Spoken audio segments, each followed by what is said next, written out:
All right, everybody, welcome to Dojo Talks. We're talking about the best games 1920 to 1972. We're pretending this is work, basically. We're trying to create model games databases for the Dojo training program. And so we said, hey, let's talk about the greatest games of all time to decide which games should be the games to memorize for the Dojo training program. There was some bitter fights in the last one, which was up to 1920. And 1920 is a pivotal year because that's when Lasker hands off the title. Dude didn't even want to play anybody. They were just like, I've had it so long, I'm done. You guys take it. Then it was still crushing fools after that. So we're going from then to basically 1972. We all know what happens in 1972. Very interesting break. And chess really does, it's a very interesting period. We could have broken it into 1920 to World War II. I feel like that's obviously a hinge point as well. In any case, this is a very big period with a lot of amazing games in here. We're going to fight bitterly. David's going to say something incredibly dumb, and I'm just going to have to swallow it. Kosia's going to have to swallow it too. It's just going to be like, what? In any case, that's what we're doing today, my friends. And we are going to, because we want to give some space for the games themselves, we are just going to say our picks from 10 to 6. And then we're going to look at each of our games from 5 to 1. So we have some time to talk about those. And I'm sure it will happen that if I say game 10 is X, somebody might have that in their top 5. So a lot of the games in the lower tier will end up being actually looked at later.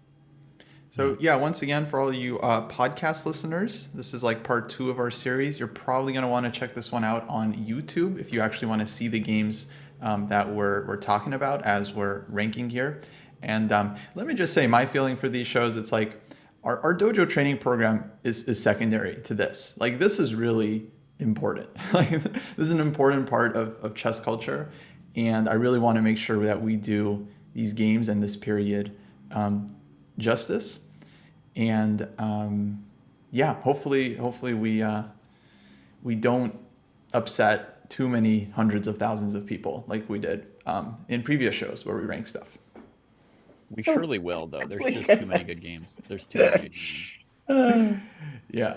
All right. Well, I have some criteria that I was thinking about, but I'll talk about it when we actually start the list.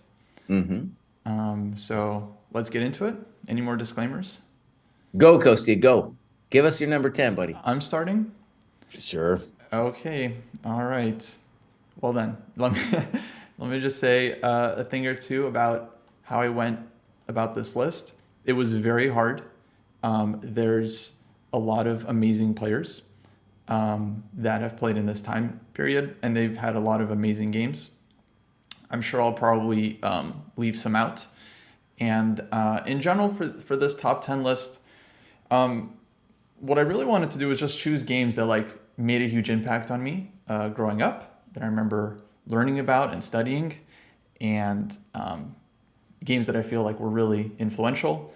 Obviously, the game has to be like super well played.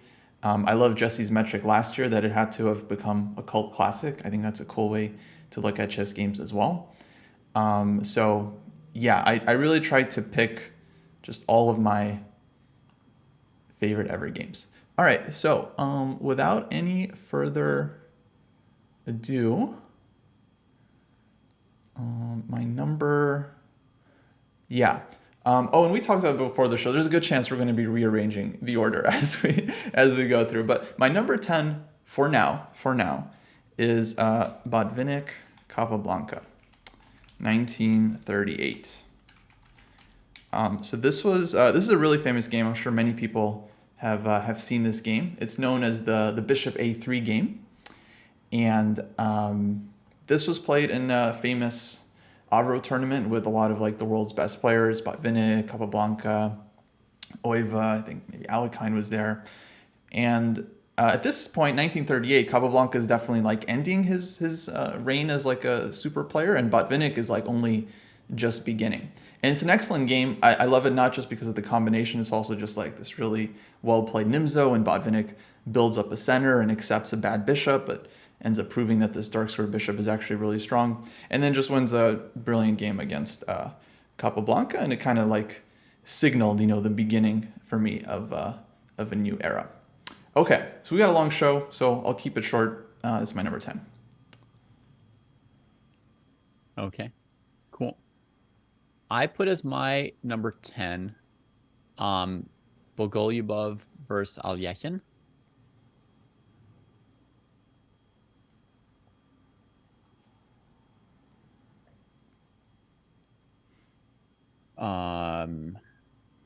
I don't know if the year is marked on it, but I can figure it out later.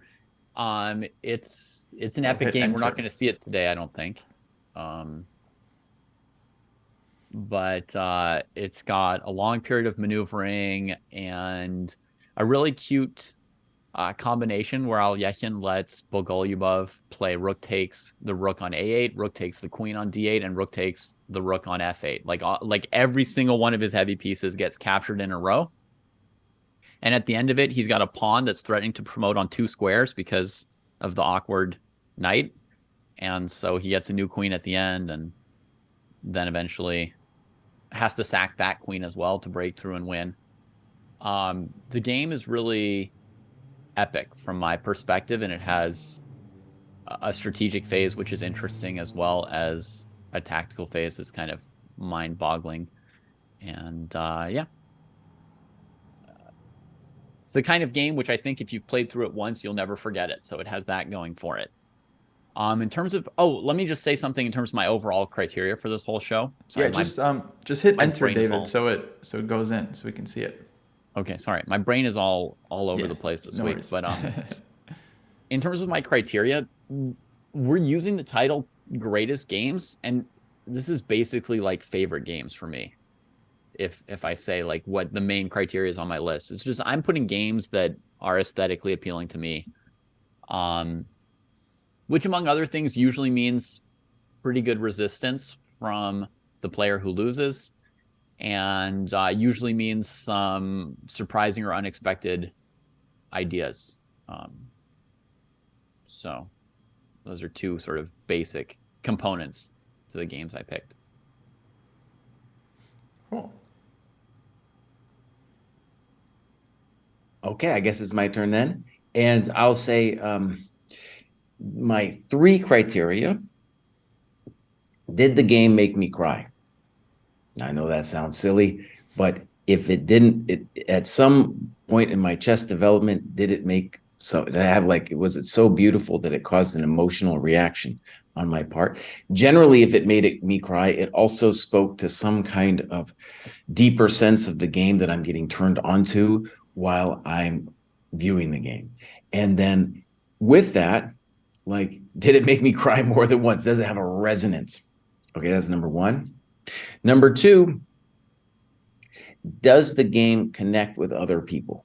So just in the same way I talked about in the last show, in the same way you have a book that can speak across centuries, you have games that can speak, in this case, across decades, or almost 100 years at this point, right?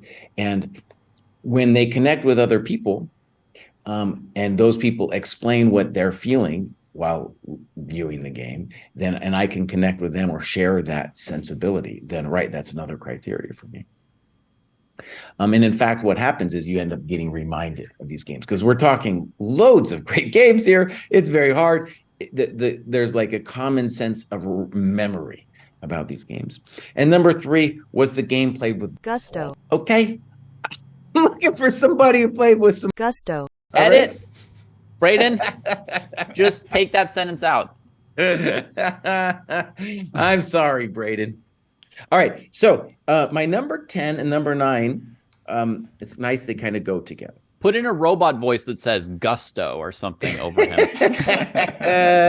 There's nothing wrong with saying gusto, my friend. There's nothing wrong with saying gusto. Okay. We have Fischer Petrosian.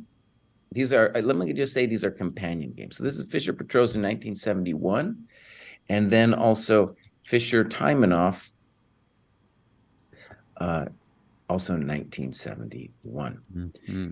Okay, so these games defined what we've come now to think of as the Fisher Endgame. No one said it in that way at the time.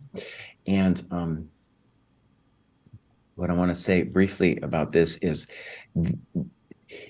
it was so deep, the idea of the Fisher Endgame, that no one, that the six, like the people in the 70s, in the 80s, even the 90s, they didn't actually get it. Imagine that, like decades of players after it, this period of matches happened, they didn't actually get it. And one of the things about getting it is it's not just something you abstractly comprehend and say, oh yeah, oh, bishop's better, I get it. No, you have to be able to do it, right? You have to actually be able to prove it, and that's the hard part. And both of those games are next level in terms of proving what we're talking about. And both games have made me cry in terms of like, this is something beautiful. This is something I aspire to, maybe can only briefly touch, right, with my ability. But so, yeah, beautiful pair of games. And I'll leave it there.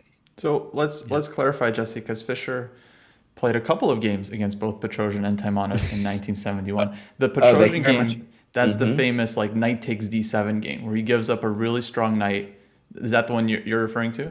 Thank you very much for clarifying. Right. And that game, also in our program, we have Simple Chess by Steen, goes over, has pretty interesting notes to that game. Actually, one of the things I'll say is interesting about the Steen notes, just to clarify what I'm talking about. So Steen likes this game as well, is interested in it, and Steen writing, I think like late 70s, doesn't get the bishop thing. He doesn't understand it yet. And it's almost like somebody later had to come along and say words like Fisher Endgame, because there was no words at the beginning, right? There was no words to beginning like, oh, bishop and rook, that's a real thing. Let's talk about why. Right. So I'm sorry about that. We'll find a way to clarify this later. Yeah. I know which games he means because they're both games that I've been looking at this week. Yeah. And I will say right now that Fischer Taimanov is my favorite of those two. And just because it's longer, right? I like a longer game. The Petrosian one, it's over before I can really start enjoying it. Well, no, that's not fair. I did enjoy it, but Taimanov gives you more. Right now, I didn't put it in my top 10, and that's something that I'm going to have to shuffle at the end, is I'm going to try to figure out a way to bump something and fit it in. So when we're rearranging at the end, I'm going to have to deal with Fischer Taimanov. But for now, I'll just keep presenting the games that I had planned to present. This is a Spassky Petrosian game. I don't know the best way to tell you what the game is without showing it. Toasted, do you want to just click through the game super fast or something? I'm not sure how else to tell. Yeah. Is it 1966 or which year is it?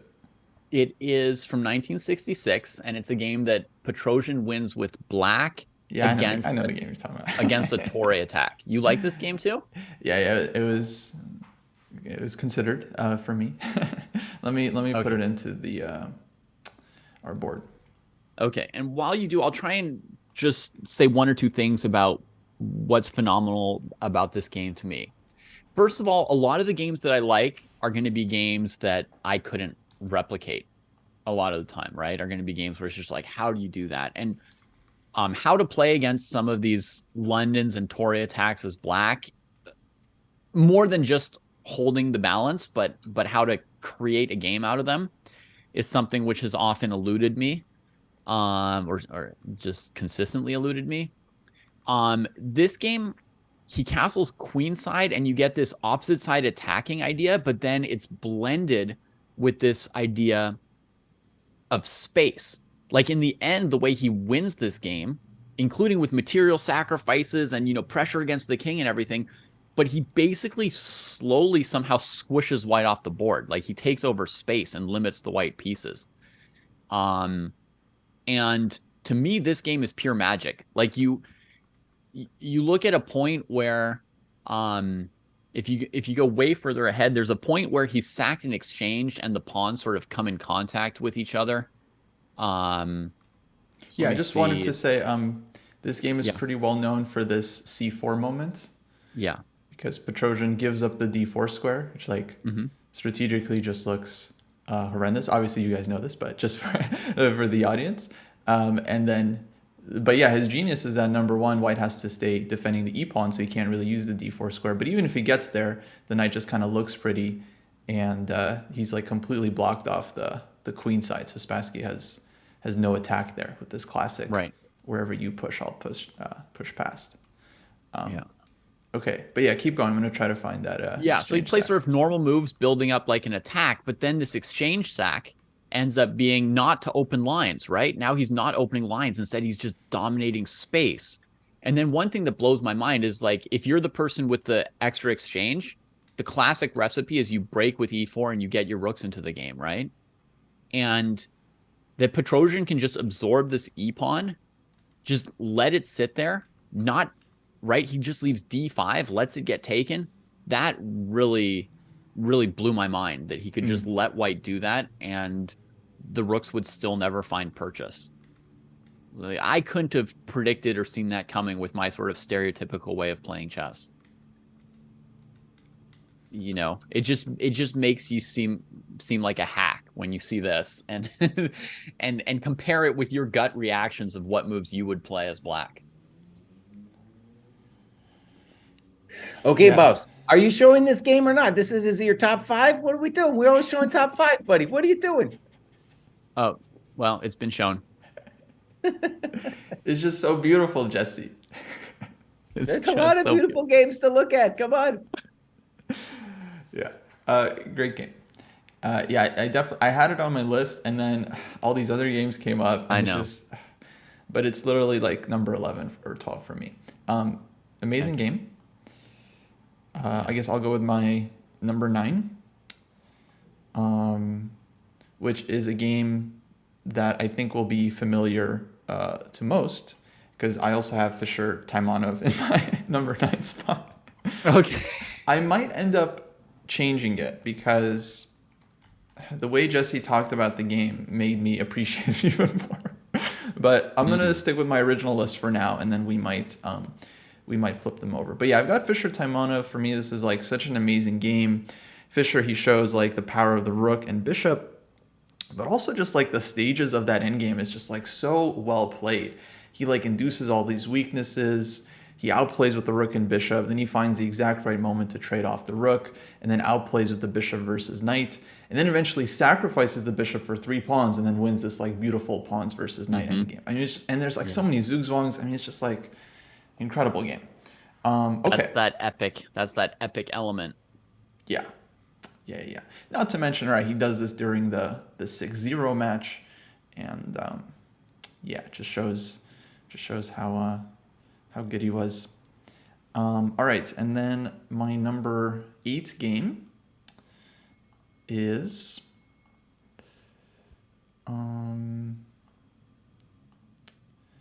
this one.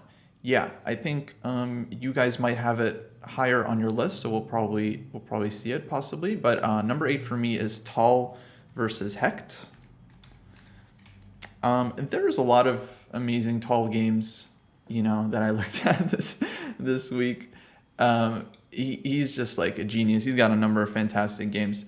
I really like this one. For anyone that doesn't ring an immediate bell, it's basically a very nice queen sacrifice. He sacrifices his queen on a4 in order to open up the center, and he just gets this like beautiful compensation with the minor pieces, ends up winning the queen back, and then has to like win this like very kind of small advantage endgame. So yeah, for me, this game represents like a lot of his other games, because obviously he just has so many brilliancies, and not every game in the top 10 can be a Tal game. So if everyone could just pretend like this game, is like Is Mikhail Tal. is receiving the award, yeah, for all the games, right? It's like, anyway, great game. This game's not on my list right now, though. Again, the shuffling period.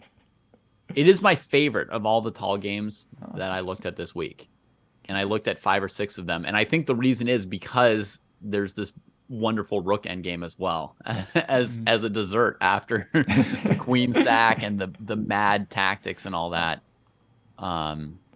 Yeah, we'll take a No, look at this I love game. it. This game will come up later. We'll definitely look. All right, cool. Okay, then it's on Um, David. Then to me, for number 8, here's a game that Kostya turned me on to. Um, Geller versus Ilva. I think it's from 53. Yeah. Yeah. Hmm. This is a game. It's perhaps the shortest game on my list. Um, it has this blend of strategy and tactics that's kind of incredible and a little bit dizzying, and it also has a surprise move in it. Very nice rook sacrifice and a counterattack. A lot of games that we've talked about so far, somebody had the advantage and pressed somebody else, whether it be tactically or strategically. But this game really has that back and forth dynamic, right? Like white's trying to kill black and black's ready to respond by killing white. So, yeah, I don't know. I I hadn't remembered exactly this game on my own, but it kind of electrified me when you guys put it in the document. So there it is. Yeah. Oh, and apparently it actually won the Brilliancy Prize from the Zurich 1953 famous candidates tournament. So not bad. Not bad. Yeah. Hopefully it's not too simple or too brief to be on this list. To me, it was exciting. Yeah, no, it was one of my candidates. Yeah, it's definitely on my list. Your turn, Jess. Cool. So I guess I didn't plan it this way, but these next two games also kind of go together. So we have at number 8, we have Fischer. I didn't realize there's a lot of Fischer here. A little bit. I didn't plan it that way either. These are just the games that I picked. This Fischer Spassky game 6. And I'm just going to list both, and I'll talk a little bit about both in common here. So then we have Spassky Fischer game 5. From the moment of your 10th pick, Jesse, somebody in chat immediately asked if you were going to give us 10 Fischer games. It's not going to be 10 Fischer games. That wasn't my intention. I was really looking at all these games. So let me just say, as a kid who grew up with a big fat book of Fischer games, the Fischer Spassky games as a kid were a little bit elusive to me, and I didn't necessarily connect with them. And in particular, like game 6, let's just take them one at a time. Game 6 starts off and it just looks like this dry thing. Fischer's playing d4, very irregular. Of course, he switched it up against Spassky in the match. After playing e4 for years, openings don't matter that much. Thank you very much. He outplays Spassky in a way that it could be called perfection. This is the game, supposedly, I think there's video of this, Spassky applauding Fischer after the game. Beautiful domination. Then bishop, how do you play bishop versus knight? How do you centralize? How do you finish a dude off? It's all in there. Game 5 has made me cry a bunch of times because we get this idea of knight g6 doubling the pawns in a very anti-intuitive way. And it takes a lot of to do it. Edit that out, Braden. And then it takes a lot of gusto to do it. And then to understand why it's plausible even. Nevertheless, just speak about good. So it takes a long time. And for me, looking at it now too, I'm like, I don't know, Bows. I don't know. And then I go through it. I'm like, oh yeah, I see the depth now. I see the depth. So it's like one of these games where it made me cry, and then I'm reaching out into this sublime field that's beyond my understanding, but I feel I can stroke it a little bit. Not necessarily I can have enough command over it to play like that myself, but to just touch it, just touch the beauty from a distance. So there it is, game 6 and game 5. Yeah. So before we move on, I thought this might come up. I thought we might have a few Fischer games. And I was worried people would criticize us for having a very American bias, by having a lot of Fischer games. But I just got to say, my list isn't as Fischer heavy as Jesse's seems to be. but Fischer was the best player until 1972. I think that's a reasonable point of view to have, and it's logical that he's going to have a lot of good games, and he did have a lot of good games. So Yeah. we should also mention, we discussed last week how we don't, we're really just kind of evaluating Fischer as a player, and there's nothing to do with his life outside of chess. But yeah, I just wanted to mention that again for this episode. Yeah. So my number 7, here's a chance for me to say something about these two periods that we've considered last week and this week. So when we considered the games pre-1920, I basically figured that if I just looked at all the games that Lasker, Alekhine, and Capablanca played between 1910 and 1920, I would find most of the best games from the years 0 up through 1920. Because the game quality, this is my view from last week, but the game quality had improved like fairly dramatically towards the end of that period. And those three kind of stood out ahead of other players of their time. There was a pretty significant gap. And the other one was Rubinstein, who I also looked at seriously. But I thought, like, if I look at those 4 players thoroughly, I'll catch most of the best games. And of course, there were a couple other games that were in my mind from, earlier Romantic periods, and some games that you guys suggested too, but that I could really focus my efforts there. Now, when we consider the period 1921 to 1972, one of the thing is, even though Fischer is the best player and has multiple games on this list, you've got at least 20 players, maybe 40, who are creating just immortal works of art, that could bring a tear to Jesse's eyes, right? I mean, you've got a lot of people who are capable of playing just an incredible game. It's hard not to stack this with Fischer games because he was the best, but then it's also there's dozens of players who could each have a game on this list. And right now I'm going to give us one of these. This is my hero. Uh-oh. Poligevsky Tal. Oh. My hero. Oh, that's a good game. Yeah. Getting absolutely clobbered by Rashid Nezhmetinov. And I think one of the things that Poligevsky is quoted as having said after this game is like, I would trade my 7 strategic and positional wins against this guy for this one game that he beat me with, right? He'd give up 6 points in the tournament standings. Maybe his lifetime score against Nezhmetinov was good, but he would give it all up for this one game. This game is featured in a really excellent Eric Schiller book that I got my hands on as a kid, in which he teaches you to analyze a chess game by just going through this one game and giving you tons of questions, right? So he just gives you a suggestion, says, is this good or bad? Is this good or bad? Like, analyze this variation, put an evaluation on this thing here. And it's like a lab workbook, right? And he just like runs you through the paces of like doing all these things. By the time you've answered all his questions, you would have 50 pages of analysis written about one game. So I think I'm probably biased in favor of this game because of how much time I spent on it and how much attention, and that it's not just a game that was revolutionary for me, but it was an analytical practice that was revolutionary for me at the time when I did it. So it was very important in my chess development. It's probably, when I studied this game, it was the longest I'd ever studied any one game up to that point. But I think it's a fabulously rich and interesting game. So yeah, maybe describe it a bit. I mean, this is like a pretty insane like King's Indian game, right?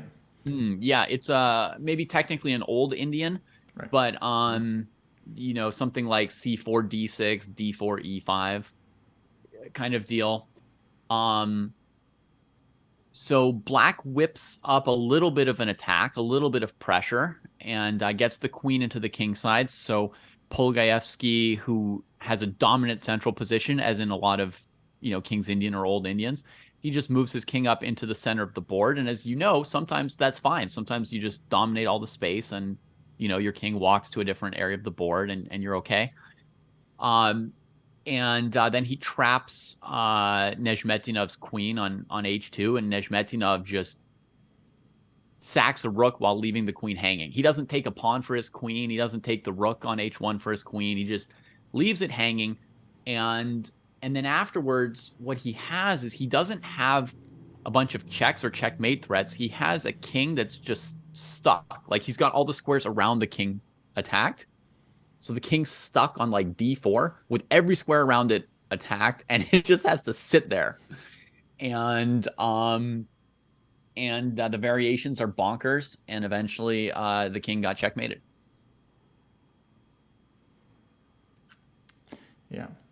Yeah, sick game. Absolutely beautiful. Okay, well, shall we keep going? Let's see it, Kosti. What do you got? Okay, here we go. My number 7 pick. Oh, how about that? That's okay, quite a coincidence. Is a different game by the same player, Nezhmadinov Chernikov, which is perhaps Nezhmet's maybe most famous game that people, I would imagine, are familiar with. The year is 1962. It's called Nezhli Dun on chessgames.com, which is very funny. And we'll cover this one. We'll cover it later, I'm sure. Yeah, I'll just say this is a game that's well known for Nezhmet's queen sacrifice. He sacrifices a queen for 2 minor pieces, gets pure positional compensation, and then just slowly outplays Chernikov start to finish. I don't even want to say outplays. Like, his position just plays himself, and it's just like a beautiful demonstration of the power of the pieces. But okay, I think we'll talk about it later. I'll go straight to my number 6 pick, which is Taimanov Najdorf, 1953. And I think someone in the chat just called me out for saying I'm going to pick this game, so well done. Yeah, and you guys were saying that Geller Oiva won the Brilliancy Prize, but my recollection was that one won the Brilliancy Prize. You might be right. I was just reading something that someone said in Twitch chat, so not the best source of information. But I don't know for sure. This game is really well known. This is a really well played King's Indian, but I gotta say, this game, the credit for this game 100% belongs to Svetozar Gligorich, who's the true inventor of the Martel Plata variation. Because what happened just a few months before this game, Najdorf played white against Gligorich, and Gligorich basically invents like the King's Indian Martel Plata attack, like the famous Rook f7, Bishop f8, Rook g7 maneuver, the famous Knight h8, Knight f7 maneuver. Basically just comes up with this setup over the board, destroys Najdorf in really nice style. Najdorf, I mean, just a fantastic game. And then Najdorf's like, wow, great job. A few months later, plays like the exact same plan against Taimanov, and just wipes him off the board as well. So Gligorich is really the true genius that came up with this attacking setup. Nowadays, like these types of games are super mainstream. But of course, the Taimanov Najdorf game, I think, is deserves this spot over the Najdorf Gligorich game. Just my personal taste. But they can share the reward. I hope that's okay. Kosti, what's the King's Indian game from 1953 where black like sacks a queen and the white king walks up the G and H files? Oh shoot, I remember that game. That's the Kodov game. Yeah, Kodov was white, I think. No, against someone. Kodov was black. Maybe he was black. Yeah, I feel like Kodov was involved. Yeah. But yeah, that's a pretty cool one. All right, David, what do you got? Yeah. Buddy? Kotov Averbach, maybe. Yeah, that sounds right. Okay. My number 6 is one that's already mentioned here. So easy. Don't need to say too much. Fischer Spassky, game 6. Bishop versus knight, strategic game across the whole board. Nice opening prep, of course. And Jesse mentioned something earlier about the Fischer Spassky match, how it took him a little bit to really get into that match. I think the match is disorienting for almost everyone other than Fischer, because he played so many different strategic concepts. Like every single game, he's just bringing new strategic concepts. Spassky never. I think Spassky was confused. Like, it was hard to keep up because the guy's playing like different stuff every game, and you're switching gears nonstop. I think it's very, very challenging. I mean, and the guy's playing a different opening every game. And I think up to that point in history, there are not a lot of people playing tons of different openings. Like, basically, Fischer's, for example, somebody whose openings were pretty reliable before, up to 1971 or something, right? And a lot of people, they were E4 people or they were D4 people. You know, if Kariz and Geller played, you knew that they were going to play a Spanish. Like, you just knew people had their repertoires, right? Nowadays, in the modern days, you look around and there's very few players over 2,700 who have a set repertoire, right? Versus just sort of playing everything and studying things nonstop and hitting and running with different opening surprises and so forth. But Fischer, pre-chess base as well as pre-engines, managed to suddenly know how to play every single opening in the world at a world championship level, right? Like, there's knowing how to play an opening, and there's knowing how to play it at a super level, right? I mean, I could just sit down tomorrow and play the Queen's Gambit accepted as black, and I might play it better than a 1200 or better than a player from 1800, but there'd be a lot missing, right? And Fischer, he just comes out, he's playing every opening, and he's playing every single one at the top level in the world, and that had never been seen before. So I think I just wanted to say that about that match. It was like, it's crazy how many different tools and weapons he was a master at. So there we go. Yeah, I think that's an interesting point. It speaks to like this best games list in general, because obviously for the viewer, you have to have some kind of appreciation of the game. And a lot of times there are many moves which just go over our heads, right? So that, I think you put it well, like there's that whole match where you have games that are hard to understand. And then, of course, on this list, there are many games where, you know, they kind of go to the limits of human comprehension. And to be a fan of those moves, you at least have to have an inkling of what it's about. Yeah. Okay. I guess I get 2 in a row here with the snake system. Number 6. I have a feeling I might be alone in this one. This is a kind of amazing game. This is the only correspondence game I'm going to guess is on this list. This Estrine Bellina 1965. This is a 2 knights defense. Black wins. David would appreciate that it ends in a rook endgame. I do appreciate that about this game. This game really stunning for the, let's say, the open board tactics and attack that Berliner uses. Basically, you could say punishing the fried liver attack, but it's deeper than that. There's a lot going on. And let me just say, I'm not a fan of correspondence chess. Even before the computer, I disregarded it as a thing. But this game is like, oh man, it's like, if you wanted to argue for the merits of correspondence chess, I think that's like the game you would point to, right? Very fascinating game. And then number 5, and I guess Jesse, let me just say, I really consider this game strongly because I agree with you. I think it's an amazing game, and it's an amazing correspondence achievement too, because 1965, you know, no engines, people analyzing by hand, obviously. But yeah, for me, it was just like, there's so many good games played over the board that I was like, all right, correspondence, separate category, just can't mix it in. That was Yeah. my feeling on that. I But kinda but did I the think same it's a thing, perfectly Jesse. valid pick. I thought the game was absolutely phenomenal. I love the C takes B6 move in the rook endgame, as well as the tactics at the start. But I just didn't know how to evaluate when someone's got 3 days for a move versus 3 minutes for a move. Like I wasn't sure how to compare. Like the quality is obviously better than all the other games. Like, you Well, know, I don't know about that. I don't. But anyways, okay. It's not obvious to me in any case. Yeah. I mean, yeah, I mean, I mean, the game's incredible. I mean, it's played at an unreal level. Yeah. But what if you gave Nejmadinov 3 days per move? Yeah. No, I don't know. Maybe he tried. Wasn't for him. Okay, so now we're going to move into the games that we're going to talk about some.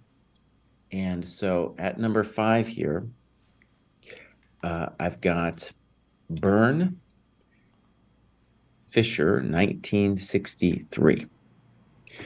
Okay, and we're going to get into it a little bit. This game definitely made me cry. By the way, some talk of like an American bias. I wasn't thinking about Fischer at all when I did this list. I was just thinking about the games that touched my soul. He never crossed my mind. I kept looking up these games I liked, and it turned out he'd played them. Okay, so let me just do this. One of the things Jesse's about definitely getting roasted after this one. and by the way, let me just I'm gonna go to a small rant. There are some fools out there who want to like say, oh, we can't talk about Fischer because he said some weird stuff towards the end of his life. No, I need you to appreciate that the madness of the man is related to his chess genius. You can't have his angels and then also take his and not have his demons. They're one and the same. No one understands exactly what the neurological problem was, but it was related both to his genius and to his deficiencies. A great book, if you're interested in going down the rabbit hole, is John Donaldson's book. I did a review on our Chess Dojo channel. Amazing. And so I just want to say, you can't cancel the dude just because he said some weird stuff later. And I want to stress the weird stuff is related to the beautiful. Okay, here we go. Let me flip this board. Actually, Kosi, you might have to flip it. Oh, yeah. Mm-hmm. And it looks like just a nothing burger game at first. And seems like most chumps would look at this position and say, oh, it's just equal and nothing much going on here. Okay. So queen d2, very natural move. Bam. Okay, normal. No, there's nothing too fancy. Now, here's the thing that where we start getting to the next level. So the issue with rook fd1 is that we are not defending the f2 square. And of course, for most chumps, that's just not something that's immediately evident. 93, okay. Queen c2. Pop. Here we go, baby. Here we go. Pop, check to the miserable king. Got to go back to g1. Snip. All right. Now, at this point, you could say to yourself, White's still fine. He's fine. Watch this one, buddy. Bam! Oh, no. Oh, no. Now, at this point, I think, too, we need to pay homage to our last list with Rubinstein, or excuse me, Rote-Levy Rubinstein. Okay, because this game I feel has a lot in similarity to that. There you have the two bishops killing the white king. Here we're going to see it as well. Boom. Bishops are opening, my friends. Check to the miserable king. Oh no. Queen d7. It takes a lot of I guess I'm not allowed to say Gusto anymore, but this is Gusto. friend. This is Gusto. We did not take the rook. We took the bishop because we wanted the light squares. Check to the miserable king. Sorry, son. Oh, no. No, no, no, no, no, no. Checkmate. What a game. What a game, dude. Yeah. Yeah. This is actually my favorite Fischer game. It's not on my list, unfortunately, because I just felt like there was just, I don't know, better games. I love this game. I think actually Byrne resigned after Queen d7. Yeah. In view of this variation that you just showed. Right. Yeah. And That Fischer wanted to get to play. right, yeah, who wouldn't? And I think the story goes that the commentators were like, they thought Fischer resigned because he's like down material after Queen. They didn't realize like Rice just lost here, which is amazing to me. And I don't know if you mentioned, but this was part of his famous 11-0 U.S. Championship, where he had a number of fantastic games. So, and let me also say, just on the subject of Fischer, that's mildly interesting about this game is, in my view of Fischer, people talk about, Fischer fans love to talk about Fischer being the greatest, and I'm not arguing that. And on this list, what I want to say for me with Fischer is not number one in the world or even close in the early 60s or late 50s. So this game, he's not even, I mean, really, you got to talk about just this one period of time for when you talk about Fischer being the greatest, being, 69, 70, 71, 72. This earlier period, he's still inconsistent and playing a lot of chump moves. I did a video about that with one of his games against Gligorich, for example. But in any case, fantastic, beautiful game, next level. All right, I'm done. Whew. David. yeah, That was a whopper of a game. It also tells you how far things have advanced when you hear this story that the GMs in the commentary, they were grandmasters, thought that Black would resign. I mean, did they not see how angry the bishop on b7 was? It's like our understanding has advanced, right? Like, I'm not even a chump GM. I'm a chump IM, and like I see that bishop on b7, and I know it's angry. you don't need I know eval Black's bar not to resigning. see that Black is winning here. Well, let me just say, in view of that story, I really disagree with the prevalent opinion, I guess, and this is the majority opinion now, is that chess commentary is better with engines. How could that be? How could that be? Wouldn't you love to see these chump GMs saying that Black resigned? Oh no, Yeah. It gives you the human perspective.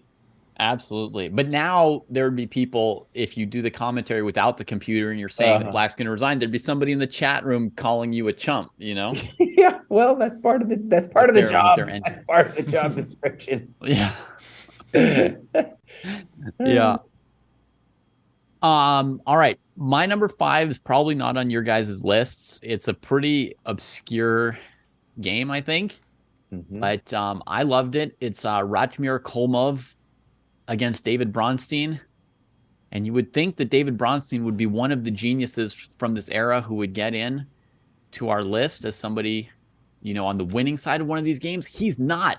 Ratmir Kolmov is going to take this game. And it's an open Sicilian. And Kostya, can you just take us to move 15 with the F pawn on F6? Yeah, actually, I think you have control, so you just did it. I have control? All right, I'll do it. So here we get a typical, rush between G5 and B4. Kings are on opposite sides. Everybody's attacking everybody. By its nature, an open Sicilian of this kind is going to be tactical, right? So if you ever win a game in one of these positions, you're pretty much going to look like a genius. Every time you lose, your opponent's going to kind of look like a genius. That sort of happens a little bit. Okay. So let me show you. First of all, takes here. He's threatening. I mean, he's leaving the knight on c3 hanging. He's not threatening checkmate because of knight g6, but he's threatening to take the bishop, going after the dark squares. Anyway, Black takes it. That's a good defensive piece. Rook check here. Queen comes in. Queen e7. All right. Just try and guess White's next move. I mean, unless you've already seen it. I looked at this game this morning. Wait. Yeah. I remember. It is a good move. Knight on c3 is hanging. Bishop on f1's looking kind of useless. We somehow want to get this rook over here and play rook g7 or something. Mm-hmm. Maybe rook d3 would be a genius move. Mm-hmm. I don't know. Maybe there's more than one genius move possible here. But look at this. Pop! Oh! What? Over on the queen side, and for what purpose? That was one of your good pieces, dog. That was one of your good pieces. He just gives it up. Why? E5. What? What's the guy doing? Well, okay, it doesn't get captured, but check this out. If the knight takes back on e5, it was all a clearance sack for the dead dude on c3. And then it collapses. So in the game, Bronstein sees it coming. He's seen a clearance sack before. He knows. By the what's way, up. there's let me just say, David, there's another one. If we go back just one move with the Sure. bishop takes, I think the intention after bishop takes is f6 and then bishop d3. F6, queen can't take because of mate, so you got to put the bishop there, and then bishop d3, sure, or knight e4 again, right? I mean, that's an Knight angry e4 might knight. work. I like bishop d3, getting everybody involved. But Yeah, yeah, I know you do. I know you do. That's good. yeah, beautiful, beautiful. Yeah. No, there's a massive variations, but I'm not going to go through a massive variations Mhm. here, but the idea, right? Knight c6, e5. Whoa. Okay. So bishop g5 check. This is a clearance sacrifice of its own. He needs the second rank, right? Okay. This game can teach us a few big chess words, clearance, interference. Check it out. Oh, those rhyme. I should write a rap about this song. So f6, allowing some communication in black's position to defend the king, right? And that's like one of the most classic defensive tactics in all of chess is moving your f pawn so your pieces can get to your king. F6, pop that center pawn, keep an eye on it. It may seem like really beside the point. Like, why wasn't he trying to take on f6 at some point? He has to retreat and give up the knight as well. Ooh, but there's pressure everywhere. Knight d8 to cover e6. He threatens just a little rook g7, right? The basic thing he wanted to do, but here's the point. You've cleared your 7th rank with f6, right? Bishop g5 and f6. You're a genius. No! The e7 right in the middle, just it's done. It's done. It's one of those moves you just push with your pinky across the With your pinky. I think that's a move. I would pick it up and hit the pawn on the board so hard all the other pieces jump off and there's just the pawn left. Like a volcano game or something. Bam! Yeah, Dojo talks etiquette. And there's a lot of endgame studies like this, honestly, right? Where you put the pawn and then they both takes ruin you. Yeah. So it's an endgame study in the middle game. Yeah, an endgame Yeah, I call study it in the middle interference game. game. Yeah. Interference, right? Perseverance, and he just breaks black apart here. Perseverance. Whoops. Anyway, d7, it goes on a few more moves. He takes with the rook. If he took with the bishop, it was just rook g7. Yeah. He takes with the rook. And now he can't recapture on e6 because the queen is overworked. We could probably use every chess tactic word in this one game. all those words. Yep. Throws this in, but unfortunately, there's no end game required. White's just winning. Threatens rook d8, and that was the end of that. All right, I'm sorry there wasn't an end game. It could have been That was a ranked good even game, higher, boss. maybe. That was a good game. Yeah. But it's a good game. I mean, and it speaks to my point that there's dozens of dudes out there who are producing art at this point, like high class, top tier works of art. I saw that game and I was like, there's a lot of open Sicilians in which a lot of dudes got slaughtered pretty bad, right? And I looked at 3 Tal games where he just eviscerates people in open Sicilians. But this game electrified me a little bit more. So there you go. Yeah, great game. Yeah, Kolmov, I think, very kind of like unknown player. I couldn't tell anything about him. I've seen a couple of his games, where he loses probably. But yeah, that is a fantastic game. Okay, going to my number 5. All right, I've got a repeat, but I guess we'll play through it.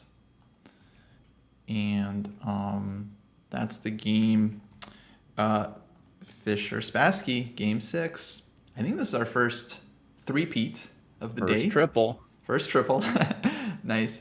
So yeah, we already said a lot about this game, so I'll just briefly play through it and just say a couple words. I mean, for me, this is easily one of the best games of like the World Championship that they had. I think it's one of Fischer's best games. You guys mentioned it's also just like not playing in his usual style. Like Fischer was known to be an E4 player, playing Rui Lopez, open Sicilian, like being very aggressive and attacking. He could also win a couple endgames here and there, but this game is just like, just like a strategic masterpiece. I particularly like just the trade knight. He trades good knight against bad bishop, improves black structure, and then goes e4 to crack all the light squares. And once again shows like the power of the bishop against the knight. And eventually breaks through here with f5. Just like complete domination all over the board. Poor knight. And eventually breaks through with a very also there's a lot of, this game can be studied for quite a bit. Like Fischer's just is complete boa constrictor in this game. And then eventually wins with just like very simple exchange sack to open up black's game. Yeah. There are a lot of tactics behind it too, even though it's mostly a strategic game, but like where he plays queen e4 here, Kostya, if rook e6, he's got rook f8 mate. Right. That's a nice little detail in there. Yeah. And after this game, it's well known that the audience applauded. Spassky got up and applauded, which is kind of amazing. And Fischer was touched by Spassky's sportsmanship. He's like, wow, I can't believe he also applauded for this game.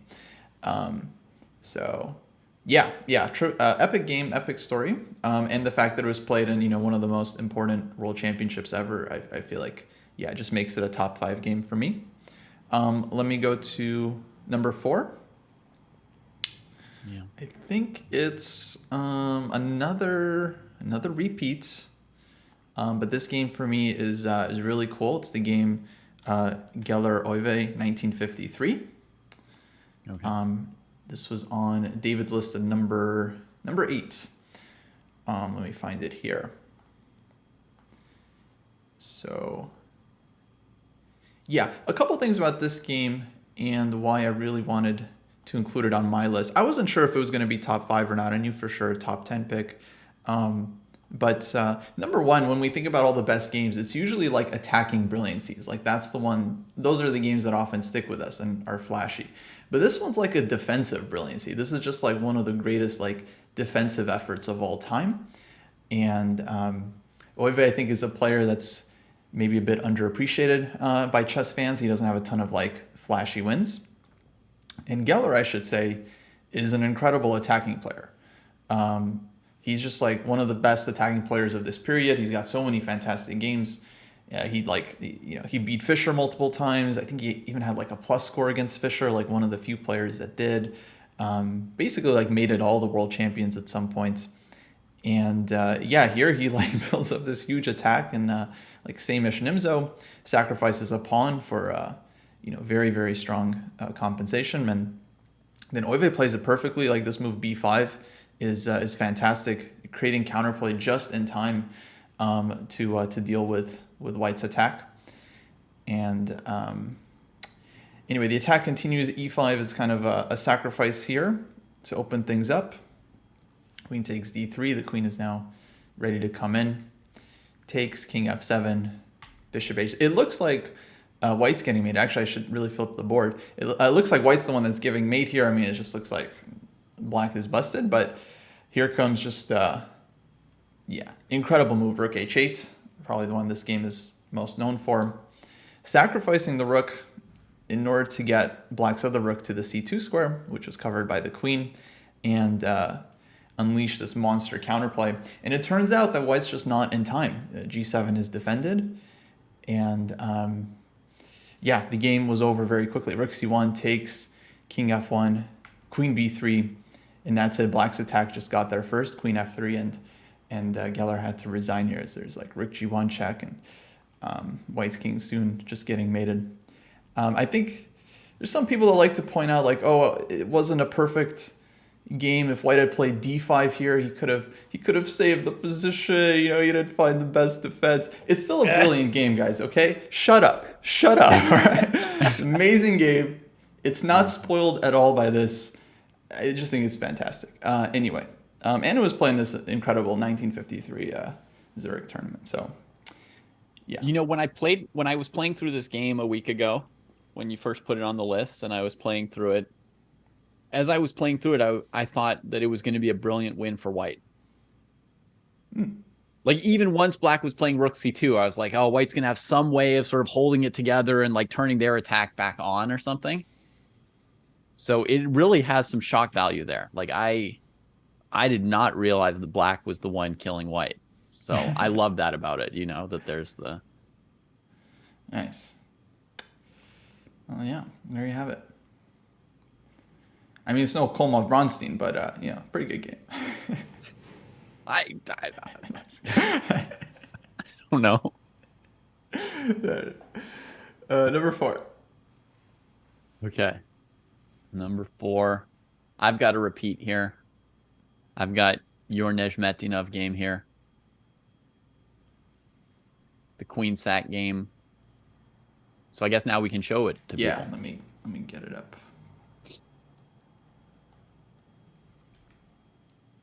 All right. So a variation of the accelerated dragon that's well known now, but was, you know, newer then, but also somewhat known. In this position here, black plays bishop f6 to parry a possible threat of bishop g5. Defending e7 is one of the toughest tasks for black in this particular line. You don't want to play e6 and weaken your dark squares, but the square is very hard to defend against knight d5 and bishop g5 otherwise. There's a brilliant Eugene Perelstein game where he plays a5, rook a6, rook e6 after trading off the bishop on b3 and just covers his e-pawn with the rook on that weird square. Can we just say, though, the point of bishop f6 is to get a draw with bishop f6, queen h6, bishop g7. Sure. Because you can't play queen g3. I'll put queen g3 on the board. So this move we're not allowed to do to get out of things. Because I'll leave it to because queen reader takes c3. Yeah. Okay. We won't leave it to the reader. No. Takes c3 and then knight e2. And the queen can't go to a light square like g4 or h3 because of d5. Taking apart the center. So this was like a theoretical novelty, this move, queen f6, I think. Like, this position had been played before, and this was a new idea. Queen f6. And this actually wins one tempo for black, knight e2, compared to just taking back and playing this position here. So don't be too confused by this, people. See, Right, white, and we should stress the reason is because the bishop wants to go to d4 anyway. right. The bishop wants to go to d4 anyway. The knight wants to go to d5 anyway. So this knight e2, it's actually clever. It's drawing one of the white pieces away from where it wants to be.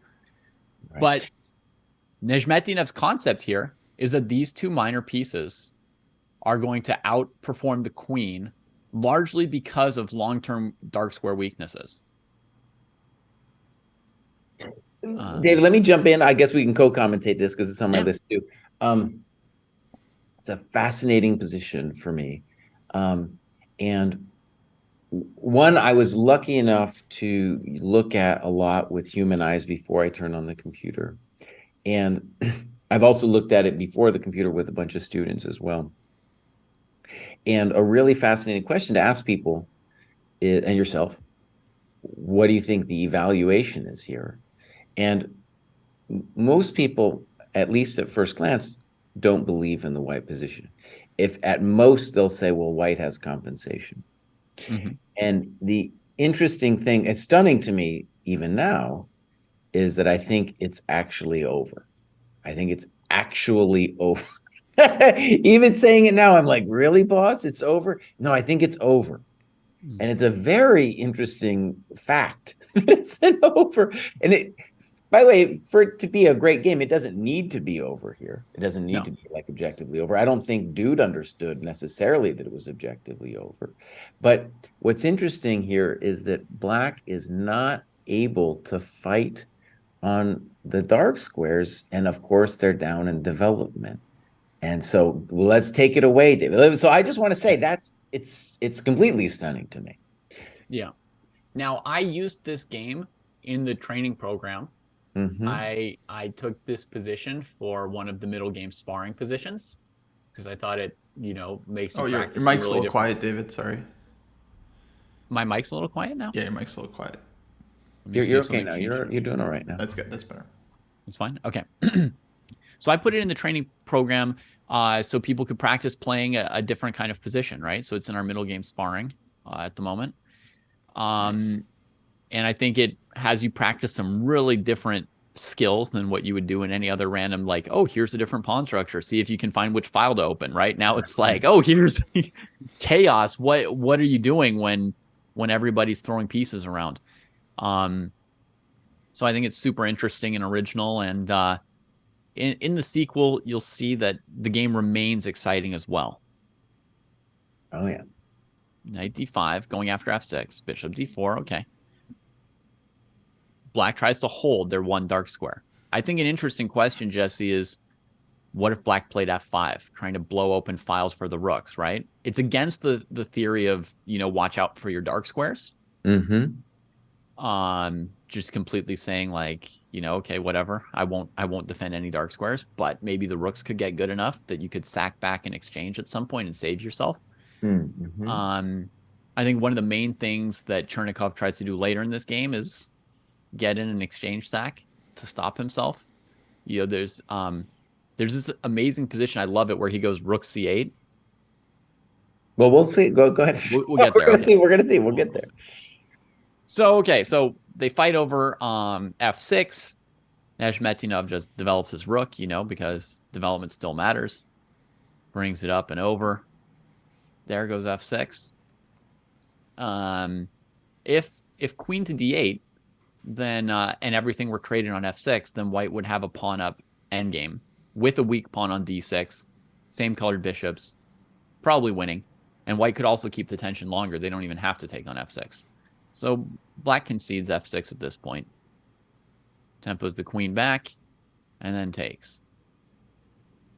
So he's willing to trade everything off and then go rook d1. Bishop e2. Knight h7. Let's just stress briefly the point of bishop e2 is that the rook on f1 is not part of the attack, but the rook on f3 is. Right. So it's not like spending 2 moves to take a rook instead of 1. It's eliminating an attacker. Right. So Neshmetinov already has plans for the attacker, discovered check, and this move was not played in the game, but folks should know this pattern here. Are you sure about that one, Baus? Because we have bishop h5. Oh my goodness. I blundered that when I looked over the game. So it's rook f7? Rook f7 looks good. And then what? Oh my god. Bishop e6 is not made, or Sure, but I mean he's still playing with 2 pieces against the queen. He doesn't have checkmate yet. On bishop here, it's going to be g5 and h4. It's going to keep going. Holy moly. yeah. Yeah, so let's just say that's an interesting variation that Yeah. dude had to figure out with knight h7. Black probably did not believe it. Yeah. Wow. I mean, the other thing is, like, he might have just gone here and played g4. I don't know. Negative. Negative? Negative. Okay. It's mind-boggling. In any case, it's mind-boggling, right? Like, he had to calculate some heavy stuff. It's not like he just walked over black with his pieces. Mm-hmm. King g8. Rook came over here. Rook e5. So if bishop f1,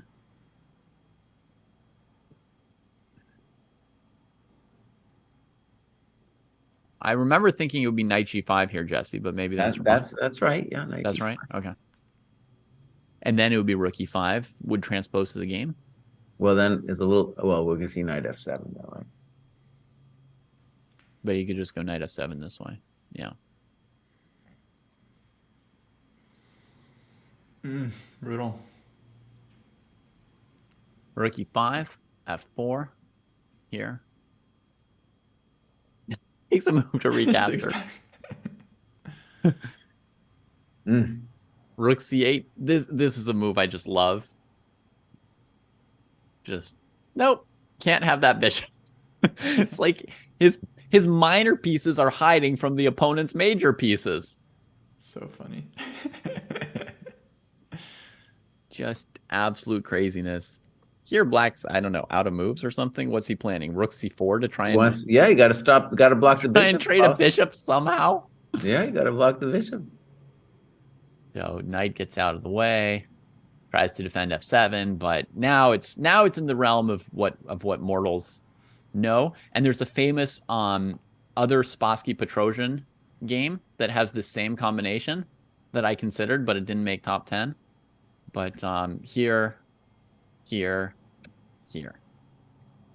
Nice. Yeah. Famous pattern, and somehow white is up material at the end.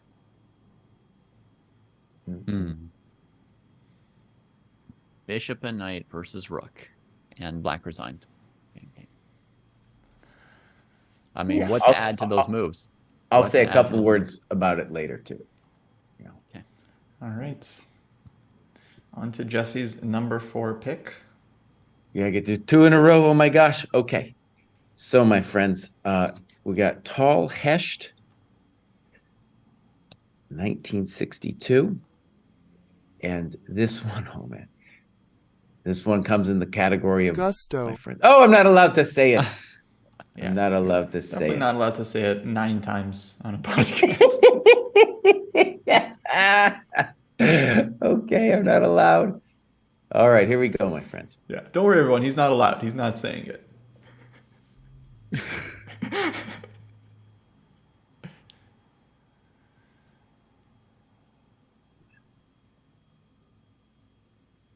We're going to start here. Okay. So both sides playing fairly reasonably here. Typical thing that I can imagine playing as black. And c5, maybe black should have considered knight g6 here. In any case, here it goes. And I want to say this game is completely, in a lot of ways, beyond me. Okay. And like, is it right or wrong? I don't know. But we're gonna take it up a notch here. Okay, so here we go. Pop, queen e5. Check to the miserable king. c6. Now, because this is my game, it's my rules. Okay? Because it's my game, it's my rules. You guys want to do it as your game, you can do it your way. I want to say, if I was white here, I would be completely terrified of queen c3. And there's a variety of move orders in which queen c3 can break me. Okay, so let's just put that out there. Knight g6, knight c4. Maybe he planned queen c3, bishop a6. Let's just pause for a second because we're gonna need, it's gonna get a little hot here. Okay, again, I would be concerned with queen c3. All right, so queen e6 guarding against knight d6. Okay. Now, the problem black would say to himself is, dude, I'm threatening b5. Okay, here we go. Tal says, I don't care, bows. Not only is black threatening b5, black's threatening knight h4 and castles, either of which would be enough for I black don't to have know, the man. advantage. I know, here we go, bam. Bam. Bam. Okay, son, now we got to think. So the knight can't take the bishop because the rook is hanging, but just taking the rook wouldn't be enough in and of itself. We got to say a couple things about this configuration because here it's like we're truly in the dark side here. And I guess it's about, if like in terms of artistry, it's about imagining squares where the king could escape to. The material advantage, it's big. We got a big material advantage here. All right, black plays the most sensible move. Rook g8. All right, here it comes. Bishop f5. Oh, no. Oh, no. So if queen c4, we'll check on e1, and there we have, I guess, what is the visualization, that the king has no squares. And let me just say, even queen c4, I want to just do this game. I don't want to go deep. I just want to say, like, just let's just let it roll over you, my friend, and then we'll take it from there. So here we go. Black says, all right, fine. I'm still okay. And the answer is no, Voss, you're not.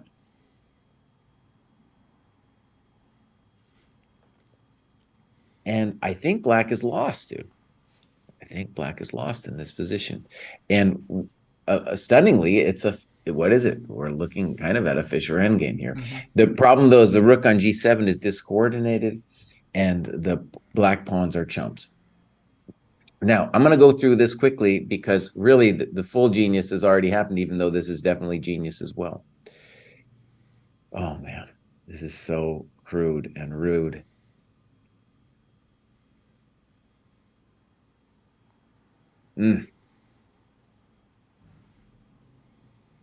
And here we're going to say this is technically winning because we have the connected passed pawns. We still have to do some work, but the main job here is done.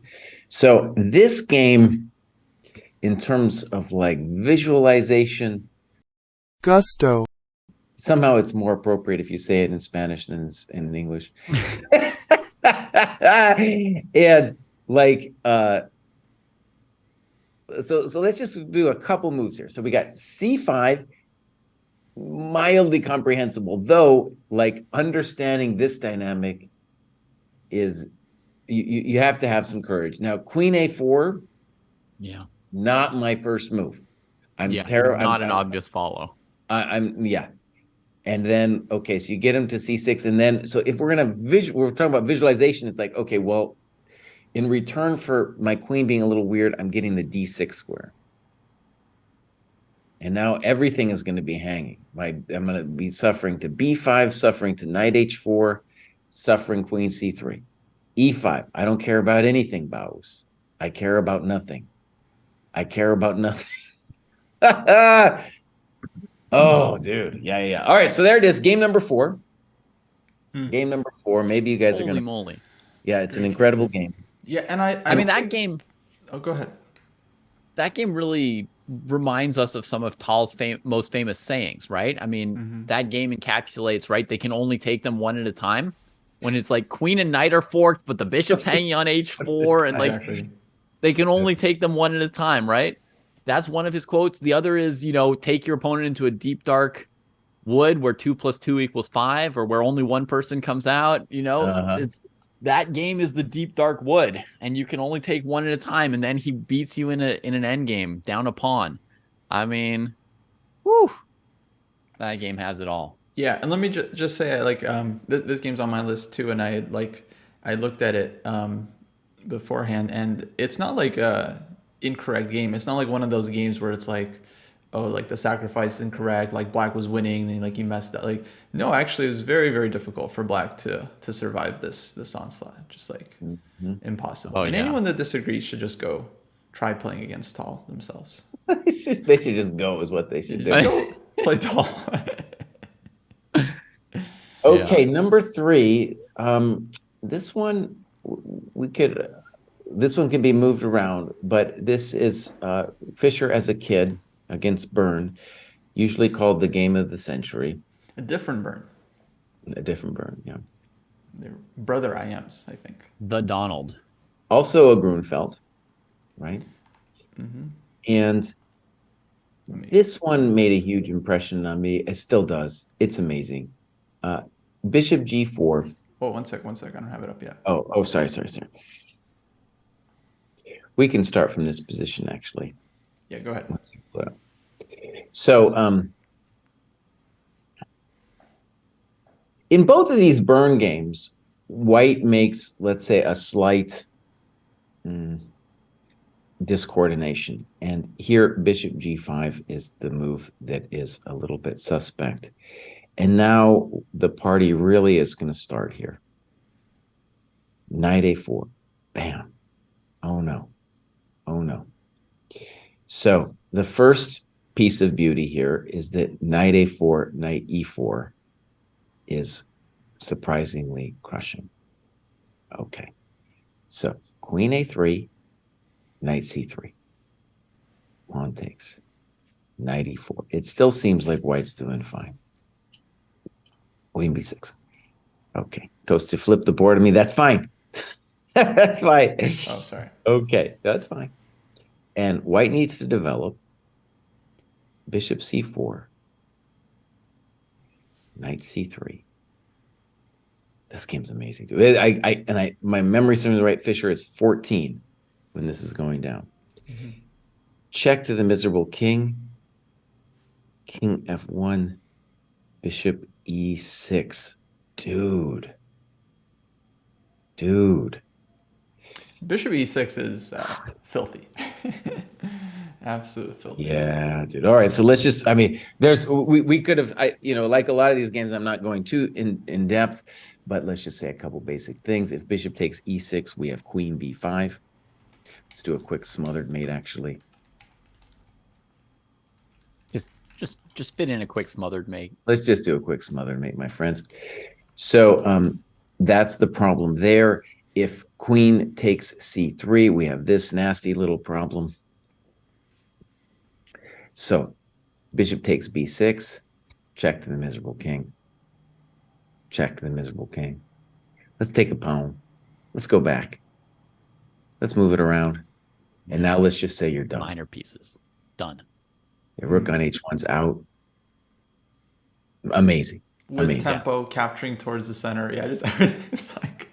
Which rook is more dead? The one on d1 or h1?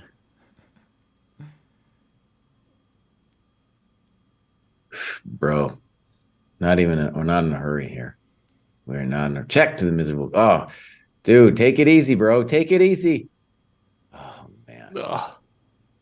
Amazing game, dude. Amazing game. Yeah. Woo! I think it was 13. Well, it could be. Yeah. In any case, we're dealing with a very young Fischer. Stunning, dude. And Absolutely. Robert could have learned something from Donald, his brother, and played his game out to mate too. I mean, let's crown these jewels with the final positions. Yeah, dude. Yeah, what a great game. Okay, there it is, number 3. Yeah, this one I definitely don't blame you for having on your list. Are you blaming me for some other ones, boss? Is that what you're saying? You've got a lot of Fischer, Jesse. You've got a lot. It's a lot of Fischer. I don't know if he's even done with Fischer yet, Oh Kostya. no. We'll see, boss. We'll see. Anyway, here's what's happening with my list. I'm doing my first rearranging. Okay. Nice. Previously, I had Bernd Fischer as number 3 on my list as well, like Jesse. Uh-huh. But as you can see, I've moved everything else down 1. And Bogolyubov Alyekhin has gotten bumped. And we're going to put Bernd Fischer here at number 4. And I'm going to put Mikhail Tal at number 3. That one game gives you like so much of Mikhail Tal in one game. Oh my goodness. What a game. Yeah. So that's it for me. I'll put those 2 in there. Okay. Yeah, for Love everyone 'em. listening, that's the same tall heck game that Jesse just showed. Yeah. So I've got the same 2 games up here as Jesse was just talking about. In reverse order. Cool. Right, and by the way, I might too. I might change some stuff up. Kostya can as well. We still have the right to change things. We can be persuaded. Yeah. Yeah. I still haven't yet figured out how to get the Fischer Taimanov game in here, which I just love, or how long it is. Yeah. No, it's tough, folks. It's really tough. Okay. My number 3 game. I'm not sure if either of you guys have it because it was kind of a late addition, but I kind of forgot about this game and then just remembered it like at the nick of time. But this game just made such a huge impression on me when I first saw it. Like, yeah, I just kind of had to include it. And this is the game Botvinnik Portish from 1968. And on chessgames.com, it's called Botvinnik and Paid For, which is funny. So let me find the game in our list here. Arguably, I could move this one around a bit. Maybe 3rd is a little bit high for this game. But okay, of course, Botvinnik was a genius in his own right. He had a number of fantastic and extremely instructive games. Portish was a super, super strong player around this time as well. And essentially starts off as an English opening, kind of like reverse Sicilian structure. Botvinnik, he's known as being a very strategic and kind of like scientific player, but he was also, like a madman sometimes on the board. Like Botvinnik Semislav is super sharp. You play the Winnower French, which is super sharp. He's playing like reverse dragon, although you could argue a kind of a strategic setup. But anyway, he builds up kind of very methodically, and it's kind of amazing that the game ends in 10 moves. But here is where the fun begins. All right, so Portish goes knight b8. Okay, strange move. It's wait. Undeveloping the knight. Oh, I'm sorry. I'm not playing through the game. Excuse me. Yeah. What are you doing, Bob? Let me. My bad. It wasn't working. Okay, let me go back a bit. So we have this English opening, basically reverse Sicilian setup, and white sets up very nicely, and then here is where it begins. So knight b8. He's trying to like fix his knight. He wants to put the pawn on c6 and just totally shut down the c file. Of course, it hangs the pawn, but the idea is that if white takes it, then there's going to be bishop c6, trapping the rook. Botvinnik takes anyway, which shows a lot of cojones, as Jesse would say. Bishop c6, sacks the first exchange, and then rook takes f7. So sacks one rook and then sacks the second rook immediately. Toasty, I've never seen this game before. I've never seen this game before. But seeing it now, this is like a geez Louise here. I mean, I can't. Yeah. Oh my goodness. Oh no. Yeah. Yeah. Holy moly. Jeez Louise. He already gave up a rook and now he's Yeah. And so, okay, he didn't take. If takes, I think you start either with queen b3 or queen c4. And queen c4. Queen c4. Mm-hmm. But yeah, the king has to go for a walk. There's no queen d5 or anything because of knight g5. And black is essentially just getting busted here. It's bishop We g5. can't go there. You got to go king g6. Yeah. And then knight h4, I think, is... Well, be careful, boss, because now king f6 and it's a little bit unclear. Oh, okay, fair enough. Yeah, I don't remember the exact. So I think it's queen e4. Mm-hmm. I remember. I'm and then king f7. Oh my gosh! Knight g5, king e7, queen e5, king d7, bishop h3. Oh. Yeah, there you go, mouse. There you go. Yeah. So I think that's a key line. I think that's because you're like, okay, well now I got clear. That's fair. There's a lot of games to look at. I didn't have time to fair. remember all the details. No, but I'm glad you pointed that out because it's not easy to play like this. It's not like it's just a matter of boom, boom, boom. But no, I mean that's like that's so many moves after when you have to play rook takes c7, getting the first rook trapped. Right. I mean, that's really the point. Yeah, is that it starts from here, where it's not like you just take the pawn, bitch. Oh, now what? Now what? So h6 covers the g5 square.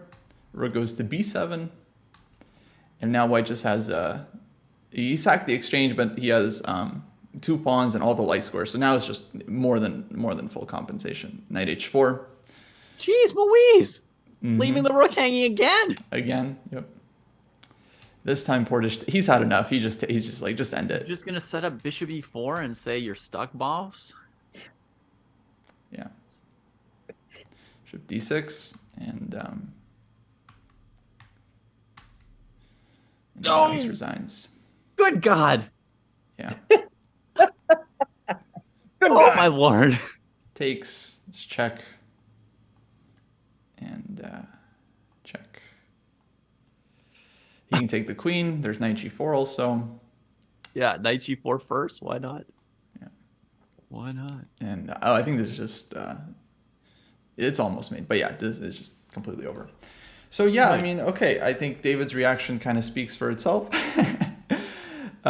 That's kind of my Nightmares for reaction as weeks a for Portish. Nightmares for weeks. yeah. So um, yeah, there you have it. I remember seeing this game when I was a young kid. There, our coach was showing it in class. I think we were trying to like guess the move at some point. We all guessed rook takes c7, and then the rest of the moves were a little harder. Well, Rook C7's a bad guess if you don't see the follow up. Yeah, You I know. get negative points for that. Yeah, we all saw this one, but yeah. So for me, this is just so elegant, and yeah, a deserving spot for Babinik. When Oh. you see Knight B8, you're like, that looks a little suspicious, but I don't think that's enough to find the continuation. Yeah, exactly. I mean, it's just it's so easy to, of course, believe the opponent and not now kind of go into it. But okay, looks like I got the number 2 pick.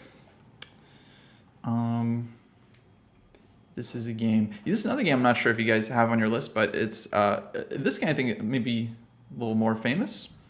Let me get the year. And yeah, this is the game Geller Pano, 1955. And for me, okay, the most incredible thing about it's an incredible game, but the most incredible thing about the game is the story behind it. So some people might be familiar with this one. Let me bring the board up. Essentially, this game was played in Argentina in 1955, and it was interzonal tournament. And the story of this game is Geller's playing against Pano, who's an Argentinian player playing the Najdorf. Another Argentinian player, Najdorf, was there as well, playing black. And a third player, it's escaping me right now. But basically, these 3 Argentinian players, they all prepare the same line of the Najdorf against this like super sharp bishop g5 variation. And playing white against them is 3 Soviet players. You have Geller, Keres, and Spassky. So you have Geller, Keres, and Spassky against Najdorf, Pano, and one other dude. And they all blitz out this new idea, g5. Now this is like very thematic shot in the Najdorf, this g5 thing. But back then, okay, it's pretty fresh. And so they have the same position on all 3 boards in this like super important interzonal tournament. And you have 3 Soviet players. It's just like, what is this? And the funniest thing, so it's Geller, Keres, and Spassky. Spassky's pretty good, Keres is pretty good, but apparently those 2 waited until Geller moved so they could see what he would do and then copied him. So, let's see what Geller does. Because Geller, I mean, he's an attacking genius. He has so many instructive games. And then he straight up refutes it. He finds takes, knight d7.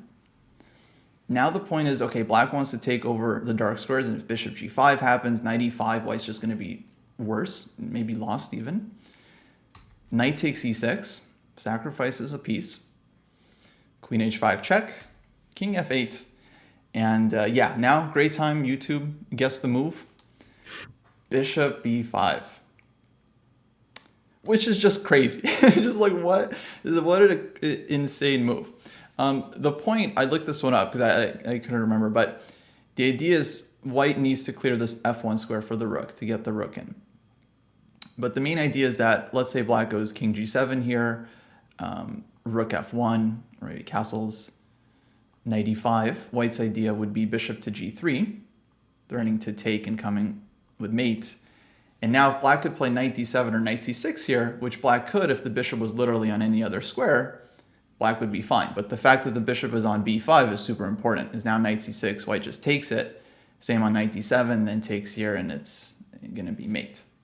Yeah. So- I played bishop c4 as white once, and so black could play knight e5, knight c6, and I lost. There was just nothing to do. You have to play bishop b5. So bishop e5, I mean, like, yeah, finds this over the board, you know, and I think, yeah, all 3 games continued this way. They're like, wow, Geller, great idea. And they all won. Geller, I think, wins in nice fashion here, hunting the king down. And I mean, yeah, just like fantastic game if you just saw it, as is. But just the fact that it was like prepared and it's like on 3 important boards, and yeah, it's kind of like this era's equivalent of the Capablanca Marshall game, where Marshall prepares the Marshall Gambit for Right. years and years, and then Capablanca defeats it over the board. So yeah, number 2 game for me, just incredible all around effort here. Plus, he scored 3 points. Yeah, a player just scored 3 points for a single game. That's Before amazing. the whole soccer scoring system got introduced 50 years later. Yeah. Wow. Okay, there you have it. Nice. There's just way too many games, folks. I mean, like, I was reminded when you showed that other game, I was reminded of the Averbach Kotov game. I've played over it in the background while Jesse was talking about something. And that game also was like, whoa. Let's see what I've got for number 2 at the moment. I have number 2. Nope, not there. Got so many games open all over the place. Only thing you had to do, Bruce, was be ready with your own game. Yeah. Oh, it's just a repeat. That's easy. Oh, I saw it highlighted. You guys might be shocked by this. No. Maybe I'm unevolved to pick a game that's 20, 30 years older than some of Fisher's games. But the Botvinnik Kappa game, did you show the whole game yet, Kostya? I don't think I showed any of it. How we show it Let me, now in that case? Yeah, let me get to it. This Ready? game's incredible to me. And one of the things can I just jump ahead to a certain point to make my biggest point about the game? Is that all right? Yeah. Okay. So I just want to go Yeah, it's to your game. this point It's here. your game, boss. Rook e8. Okay. This position here, okay?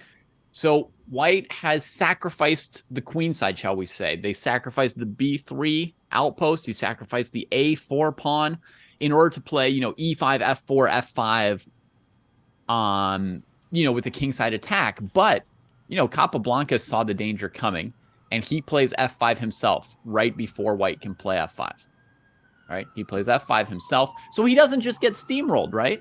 Like, it's not like a locked position where you just walk 2 pieces to g7 and the opponent has no piece to defend, right?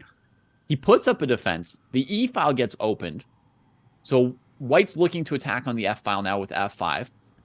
So he trades him, brings him to the e file, and he says, yeah, let's just take all the rooks off. How are you going to checkmate me, dog? Right? Like, you've got this terrible bishop on b2, a knight on g3 that's still under the influence of a dominator on g6, and we're taking all the rooks off. So what gives? This move here is phenomenal. And there's a term from Go, which is Aji. And to me, this game shows that Aji does exist in chess. And so in Go, the idea of Aji is that you can have some stones that have been encircled, and no matter what you do with them, they'll be captured. Like, they can't make 2 eyes. They can't escape to another group. They've been sort of surrounded, but not yet taken off the board. Okay. But the idea of Aji is that while they're still there, they're still providing some tactical influence. In other words, you could have some dead pieces that are still doing a little something for you before they die. I don't know if you guys know the Vaishela Grav Rook H8, Rook H7 game. That's a modern game. Yeah, it's penciled in for next week. That's an insane game with a dead piece, right? Yeah. Like, just an absolutely dead piece. So what's interesting to me here about this concept is this, like, e6 pawn, right? He creates this isolated e6 pawn, which at first glance looks weak, right? I mean, it looks like black's queen, knight, and king are all in position to round up that pawn. And how is white defending that pawn? The bishop can't do it. The knight on g3 is completely dead, right? He just gave up on challenging g6 for that knight. I mean, it really looks like white's position is kind of dead at this point. And you could imagine give black a move or two, put their queen on e7 or their queen on d6, king on e7, and you're done. They wrap up the pawn and you go home. So the concept that he was going to deal with Capablanca draining the life out of the game with this move here, which is so dynamic, is just phenomenal. And now he takes this e-pawn. Here, I think with queen f4, very, very nice move. Black had to spend a move defending the knight. So we'll just take it from here, even though the strategic lead up in the game is all very interesting. But we'll take it from here. He's threatening maybe queen c7, maybe queen b8 as kind of ideas in this position, right? And black plays queen e8, which leaves c7 open. A big question is, what about queen c6, right? Instead of queen e8. And here, I think the concept is to bring the knight to f5 check. And if takes, you check, right? Your queen gets in, and this is all over. The queen's enough to escort the pawn home. Whether the king goes to e8 or g8, same kind of deal. The pawn just goes. The king goes to the back rank. First of all, no g8 because of knight e7. So if the king goes like here, I was thinking now queen b8, but now I'm seeing Queen I'm not e5 100% maybe? sure of it. Queen- so queen maybe just b8's queen fine. e5 is better. No, both are good, actually. I remember yesterday I thought maybe queen b8, but this might be simpler right here. Queen b8 is. Oh, I see. Okay, yeah, you're right. Yeah, queen b8, queen e8 now I'm not sure about. But this move, yeah, would do it. So queen f4. So the queen came to e8. He plays queen e5 here because the queen can block on g6. If you go knight f5, it doesn't work. So he goes here. Queen e7. Blockading the e-pawn. Here's the move that the game is famous for. But to me, the rook e6 is just the concept a couple moves before at that level that he's going to play this position is fantastic. The game also, obviously at this point, you guys can see that there's the concept of letting your opponent have an outpost and then making it not matter by playing elsewhere, right? The idea of like, and often now when you see a potential outpost, you ask yourself, well, but can the opponent sort of move away from it? Like, or is my knight going to be sort of stuck off to the side, or is it going to dominate? So bishop a3, the point knight h5, the black queen's no longer covering the knight. He gets in and then just that e-pawn, right? The dead e-pawn, and it just promotes and finishes the game. So he gets checked some, but yeah, there's no way. No stopping queen f8. I don't know. To me, that game is just unbelievable. Yeah. So Let me there you go. just show one more detail as well that Yeah. I always loved. If queen g6 check, then white just goes for the endgame. I mean, has to, but I just love that it would be That like the knight this. on b3 Yeah, it's just done. loses to the isolated e-pawn. Yeah. And the king is like, covers f7, so it just works out beautifully. Yeah, that's a beautiful position too. Okay. All right, Jesse, you can make fun of me now if you want to. No, boss. No, you. Well, dude, you've raised your level from the last couple public appearances that you had. Okay. All right, here we go. So the next two games are games that I've spent a lot of time with, analyzing them and thinking about them. We could argue they could be higher or lower or all this stuff. But for number two, I have Tall Larson 1965. And let's go take a look. This one, again, is like something where it's not immediately obvious to me that white was winning, and it took me a lot of time before I came to the conclusion that actually black is toast. Okay, so here we come. Very standard Sicilian stuff. And let's start here. Okay. So A very standard idea in the King's Indian is, of course, first to push the knight on c3 away from d5. Furthermore, with the bishop on d4, black would like to play e5 to prevent the bishop on d4 from being an attacking piece against white's kingside. Okay, so here we go. g5, knight d7, bishop d3. Now, what I want to stress again is we would like to prevent e5. So the following is going to look like an aggressive maneuver, but it has everything to do as well as defense or containing the opponent. So here we go. b4. Now, you cannot play e5 yet because then knight d5 would land on you. So, all right, b4, and we say, Baus, I have to prevent you from playing e5. So, bam, have my knight, Baus. And if black had just played e5 instead of what they played, he would have also played knight d5. Right, that's what I just said. The knight can't be allowed to come to d5 for free.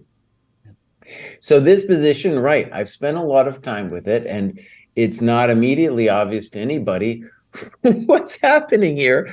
But the beauty of it, and I'm sure Tal didn't know exactly either, but the beauty of it is that first, it's important to see, and Kasparov uses this idea as well, of like the E file is going to cut the position in two. So the queenside pieces are not going to be able to easily come to the king's defense. And we have to have time to build this attack because our rooks aren't in the game yet. All right, black plays what to me is the most sensible move, f5. Block the bishop off, get the rook on f8, some juice to maybe defend laterally. And then with f5, we can also dream that the queen can someday laterally protect the king as well. The queen must come back to help her man. Check to the miserable bishop. And now this move is just cold, dude. h4. I mean, talk about cojones. We're just like, I got the time, boss. I got the time to play h4. Alpha zero. Alpha zero. And black, one of the things too is so impressive to me about games like this is there's so many things black could do. And to play a calm move like h4 after you've sacked the house, it's really impressive. And it speaks to the fact that really, what is this about? It's like all of my pieces are involved except the rook on h1. Let's get him involved. Okay, so here we go. One of the another detail I love about this game is with h4, Tal understands that after you play bishop b7, which is very natural, which is what you want to do as black for the biggest reason, bringing the queen back in, then and only then, bishop f5 is a hell of a drug. Okay, if you did it before, I would be able to play knight e5 and take on f5 with the bishop. So, okay, here we go. Rook f5, rook e7. By the way, I've studied this game a lot. There's loads of variations I'm not, that aren't there. Bam. Rook f4, we dance. Rook f3, we dance. This two-step is sweet. Yeah. And now the reason to claim this is a winning position really is not to do so much with the pawns, but the opposite color bishops will mean that I have the initiative on the dark squares and black does not have it on the light squares. It's still a very technical situation though, because black is about to get in with d5. If black, oh no, dark squares, baby. If Dark you could squares. remove that d5 pawn, then black would have a fighting chance. The extra pawn wouldn't matter too much. Yeah. So the trick here is if bishop d5, we have rook e8. Now rook f8, we get complete centralization with queen e4. And it's now a done deal. Larson kicks a little bit with this, but there's not much to be done. Bishop c5, it's so cruel. Bam! Resigns. So one thing I'll say, of course, there's a lot of great Tal games. This to me was very instructive because I've looked at it by myself with students, and there's so many different variations, and so there's an intuitive factor about it, and there is also like some deep tactical work that needs to be done to understand this. And maybe the best thing I like about it is what's not really seen is that really knight d5 has a preventative measure about it, that we are preventing e5, which would block. Once, let's just say there's a million Sicilians where black gets the knight on e5 and then just goes to sleep. There's nothing to be done after the knight gets to e5. Okay, I have one more game. We have already talked about it, and it is a repeat.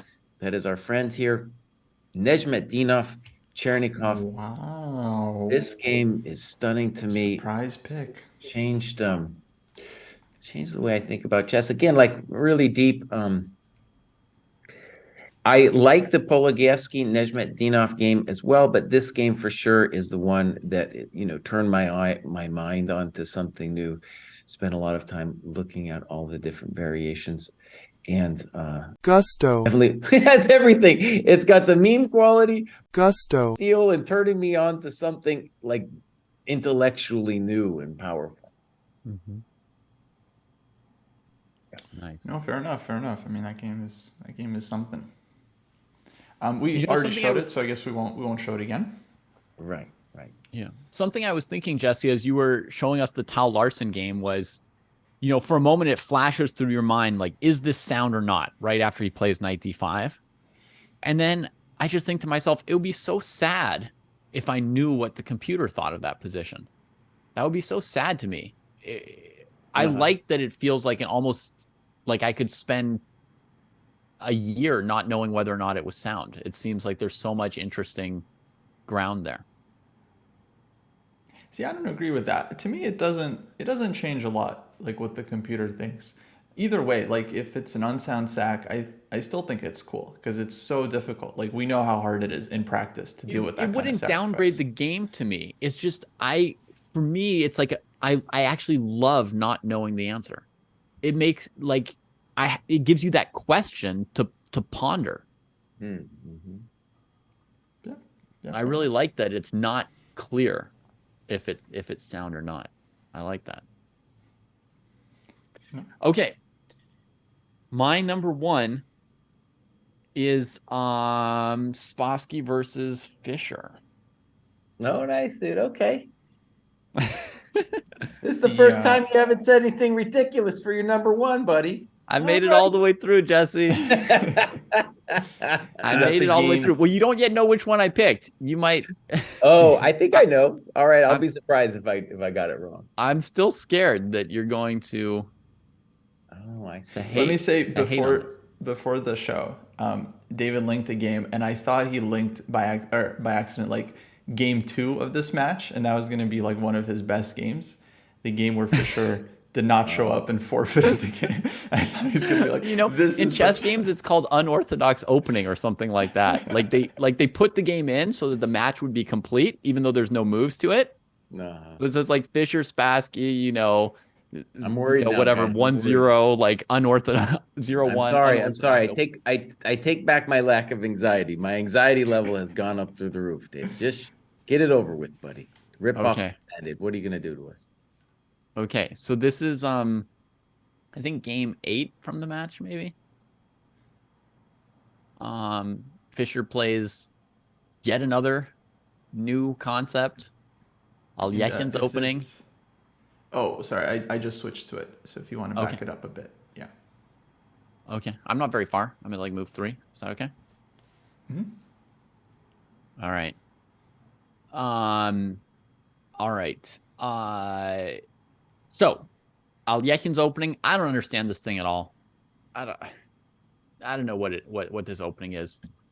A5. Boss, can we just say you're a weird dude? Like, what happened to you as a child, Mouse?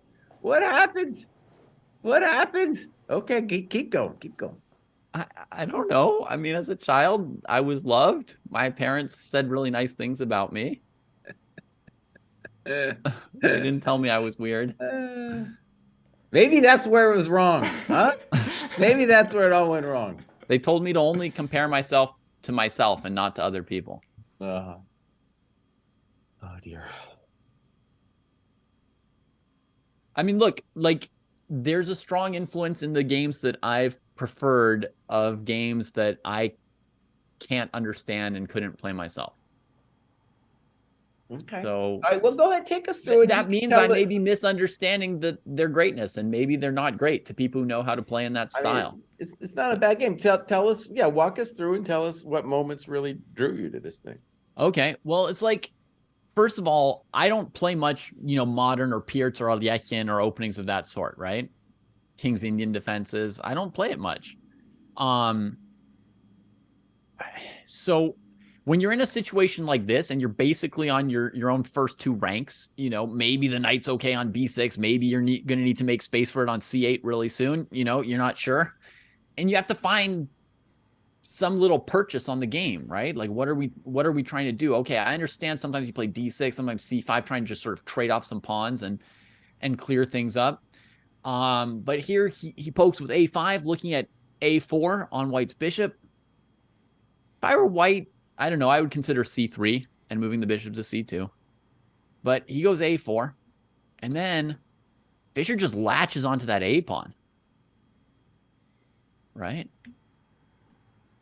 Whew. Maneuvers that knight, found a square from b8. Kostya did a fancy little thing in one of his blitz games today, Jesse, where he played a6 threatening b5. And then when his opponent played a4, he played a6 to a5. And then played knight a6, and his knight was a god. Actually, he went through c6, but same thing.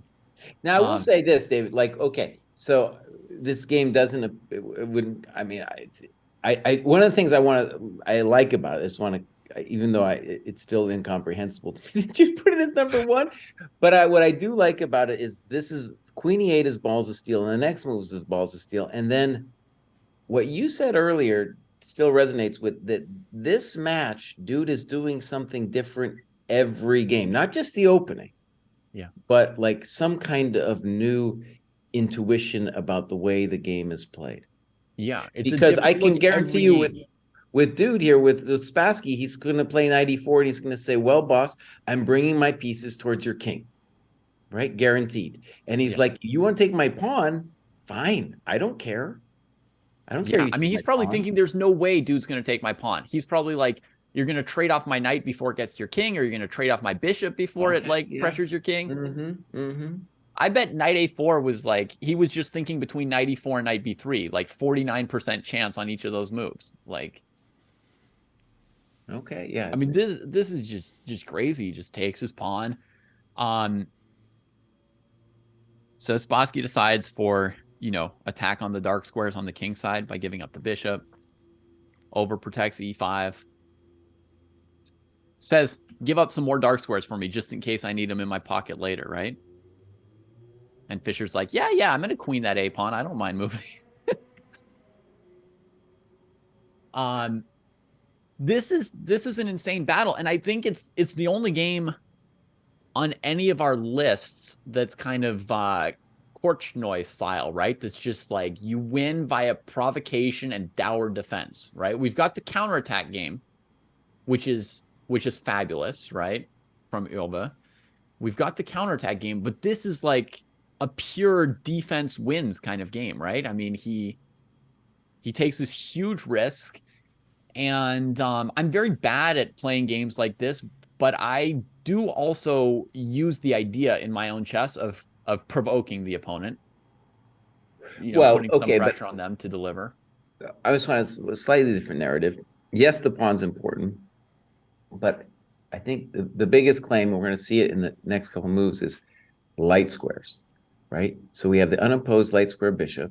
Mm-hmm. The pawn is cool, but the light squares are more crucial. In particular, we're saying that without the light squares, you're not going to mate me.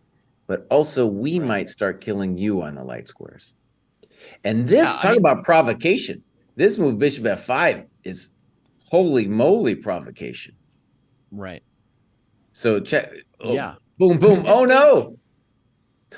One of the things this game has, Jesse, which I love in chess, is when the players disagree on something, right? Mm-hmm. Like, they are disagreeing.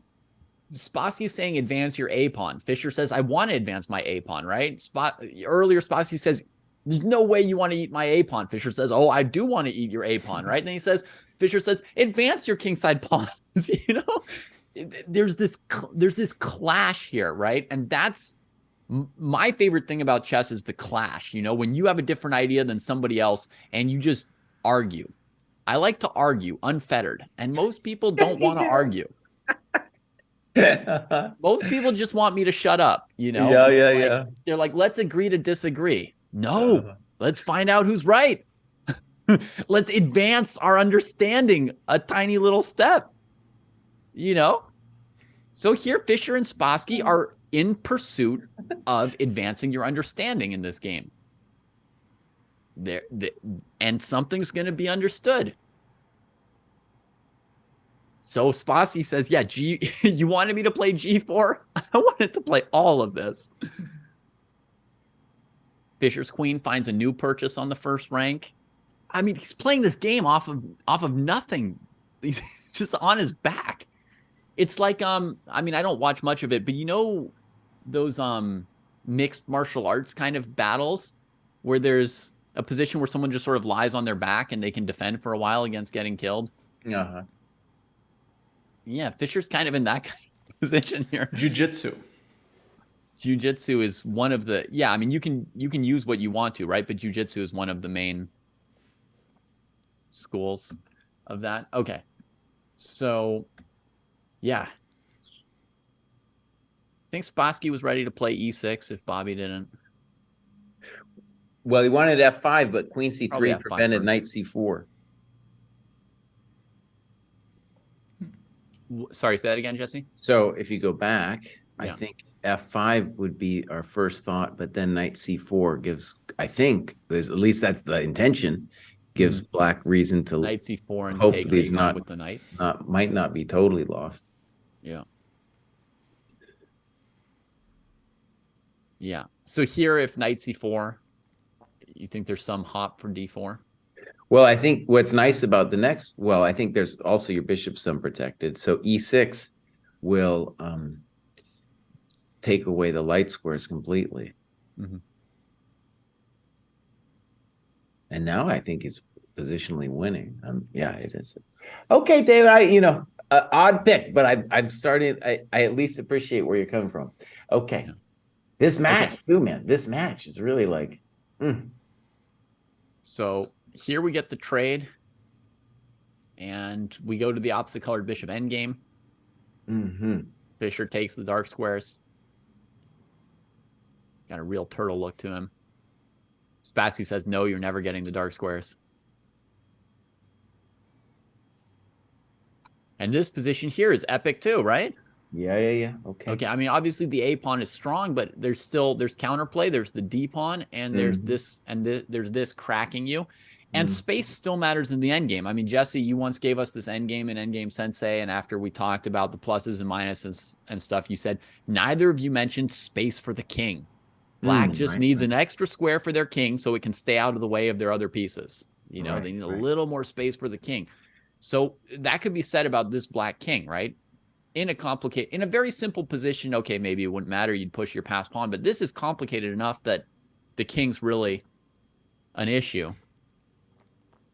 And this endgame, also, the calculations at the end, it has a calculation phase that's crazy, right? Because he goes for queening this pawn.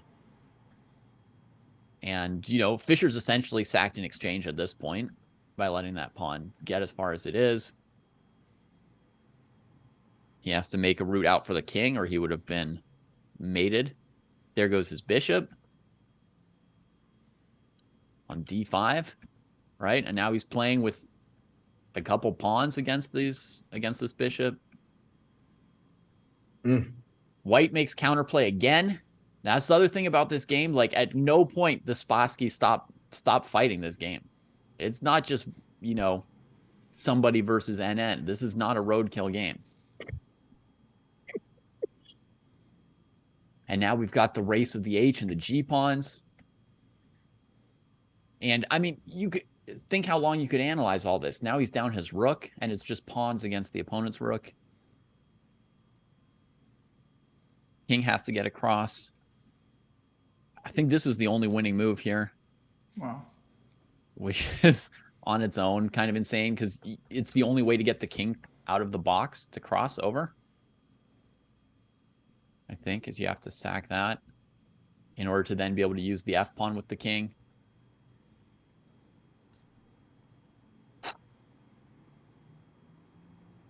Damn. Yeah. Come on, that's That's a good that game, too. That's a good contains game. multitudes. It's epic. Yeah, I've definitely seen this thing before. I remember this end game with the rook on g8, bishop on f8. Like it was very, very cool. I definitely didn't appreciate this game as much as the other one, so I'll have to look at Fair it. enough. I'll have to look at it deeper. Fair enough. Okay, you guys ready? I'll just say what it has going for it is like Spassky fighting, right? Like you don't know for sure that Bobby's winning at any point. Yeah. No, true. True. Okay, so look, my number one pick, it's very hard. You know, it's like there's this saying, yeah, I think it's Japanese maybe. I'm gonna offend everyone. It's like the tallest trees in the forest get cut down first, something like that.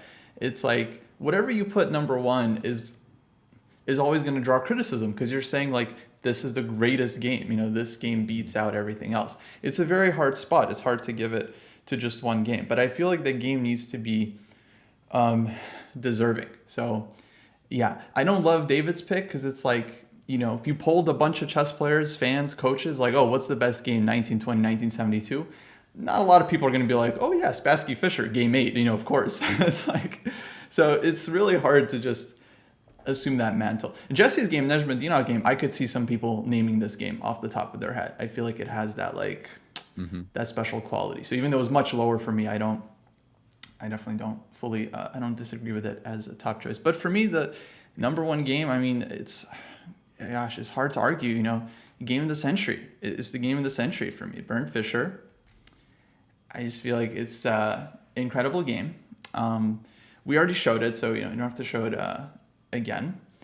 But it's like, you know, it's like Bobby's, this first coming. It's like he's 13 years old. I mean, he's not a superstar yet, but he plays this game that's just like, I mean, insane. It's just like this absolutely insane game. It's a gold coin game. You know, they threw gold on the board afterwards because it's so impressive.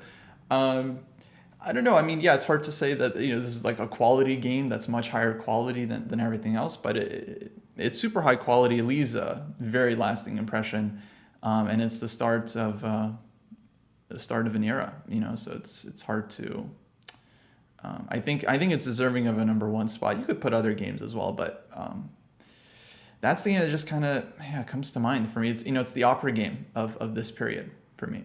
Even though I put opera game third, but the last list. But for me, this is the one.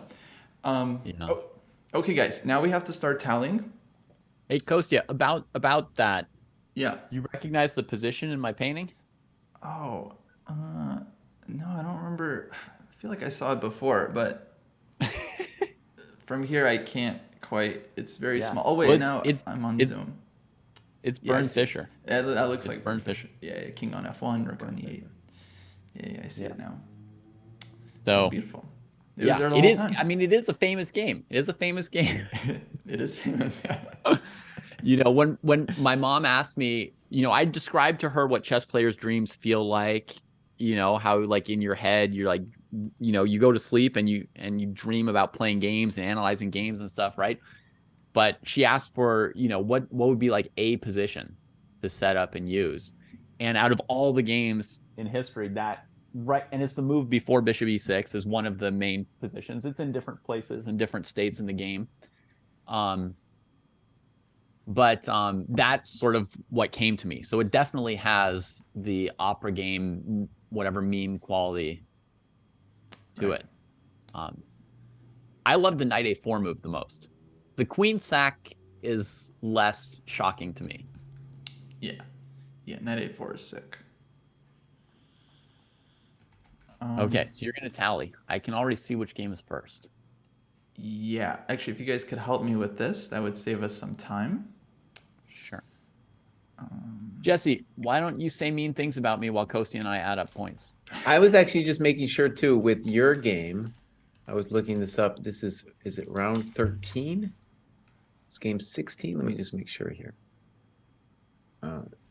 Yeah, so this is round 13 in your game. So I'm going to just write that in there. So what we're doing, folks, is we're essentially giving points for our top 10 lists and tallying it up. So if a game is a number 1 pick, it gets 10 points. Number 2 pick gets 9 points, all the way down to 1 point for a number 10 pick. And yeah, we're just going to see which games tally up to the highest total score. I'll say this, David. Normally, you clearly like to use the most controversial opinion for your pick. And sometimes it's just so ridiculous that it sets the internet aflame. And this one, probably some people are going to yell at you, buddy. But I got to say, at least I have sympathy for this one. At least I have some sympathy. At the least, right? You help me remember this game. Yeah. And I think that's what a lot of these top lists do. I will say this while Kosti is compiling it. Like it, especially players who've been around for a while. We've seen these games maybe decades ago, and the top lists, people talking about the games, helps bring them, kind of just resurfaces them, and that's where they have meme-like quality, because there's just so many games out there that only a few are going to be able to drift toward the top, right? Drift towards our popular memory. Top of our popular memory. Mm-hmm. And I really like that we're doing this by time period too, because it really lets us get into a period and time where it would be easy to miss a lot of these games if we just did, like, the top 100 of all time or whatever we wanted to do, right? Yeah, doing it by time period I think was a good call, because there's too many games. I feel like there's a lot of games for this period already, and next week, folks, we are gonna have to do a part 3, which is 1972 to today. I've got well over 20 games considered for this. So, Kosti, why don't you share the tallying that's being shown? Neither of you wanted to change anything, right? I think I'm good. I might go back, later. There's no going back later, boss. This is your final call. But this is my final call for now. Yeah. But here's the tallies. We're still working on it. I think that's all the overlap games, Kostya. Okay. And now it's just, I think so. Oh yeah, Burn Fisher is going to win, dude. I'm okay with that. Sometimes, the Dojo Wisdom. I love that this collation gives us the Dojo Wisdom, and sometimes the Dojo Wisdom's better than the individual wisdom. Look at that. That's pretty good. Yeah, not a single Alekhine game. Yeah, it was really tough, folks. It was really, really tough, because Alekhine, he played a lot of his brilliant season in early 20s. But and they were great games. It's just it's hard. 10 is a limited number. We can't fit more than 10, into the list, unfortunately. I tried to, by giving Gligorich some credit, and some stuff, but it's really tough. Geller Pano is going to beat out Fischer Taimanov? That's right. That could be Fischer. You blew that one, Kostya. Jeez, Melise. Yeah, I know. I can't believe I ranked it 9th. What kind of idiot would rank Fischer Taimanov in 9th place? You just have to not understand chess at all.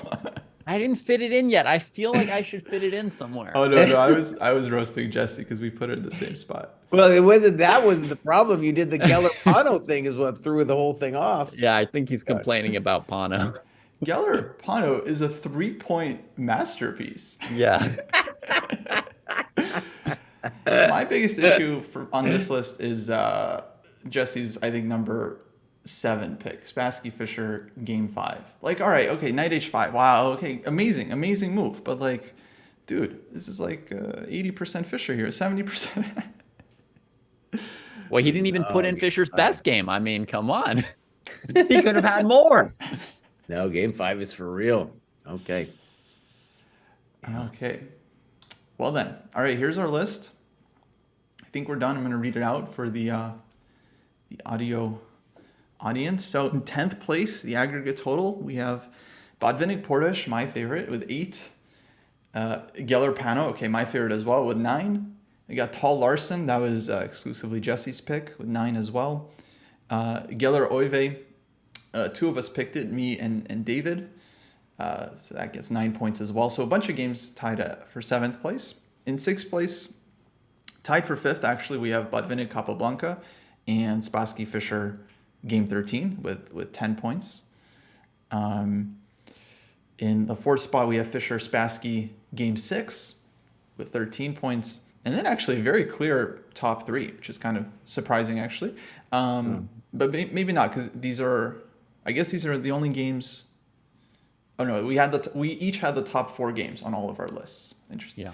So then we have Tal versus Hecht in 3rd place with 18, and then Nejmadinov's Immortal in 2nd place with 20, and Bernd Fischer Game of the Century, the total score of 25. And I like taking this the list, dude. top Yeah, it's a 3. good list. Some good games. Okay. Yeah, it came out okay. I mean, that Botvinnik Portish that Kostya showed that I hadn't seen before, that's a game I could see myself, possibly giving an extra point to at some point. And the Fischer Taimanov game that got left off the list. Those are 2 games that are not up near the top. And I didn't give them any points, so it's my fault they're not up near the top, but I really love those games. Those are nice ones. Yeah, it's tough, folks, but you know what to do. A lot of people actually, they write comments as they're watching because they just can't contain their rage as they hear us going through our list. But if you guys disagree with our list, at least present your own list. That's what really bothers me is people are like, oh, how could you not have this game? Make a full list of 10 games, and then we'll see what you leave out, sir. Yeah. Sir. But there you have it. That's going to do it for this week. We're way over, but hopefully folks don't mind. Next week, we're doing part 3, the best games from 1972 and on. It's going to be crazy. We got Karpov, Kasparov, Anand, Kramnik, all the modern players. I mean, it's going to be tough. It's going to be tough. 5th best player of all time. 5th best player of all time. So yeah, we're going to do it next week. Thanks everyone for tuning in. And I'll do it for Dojo Talks.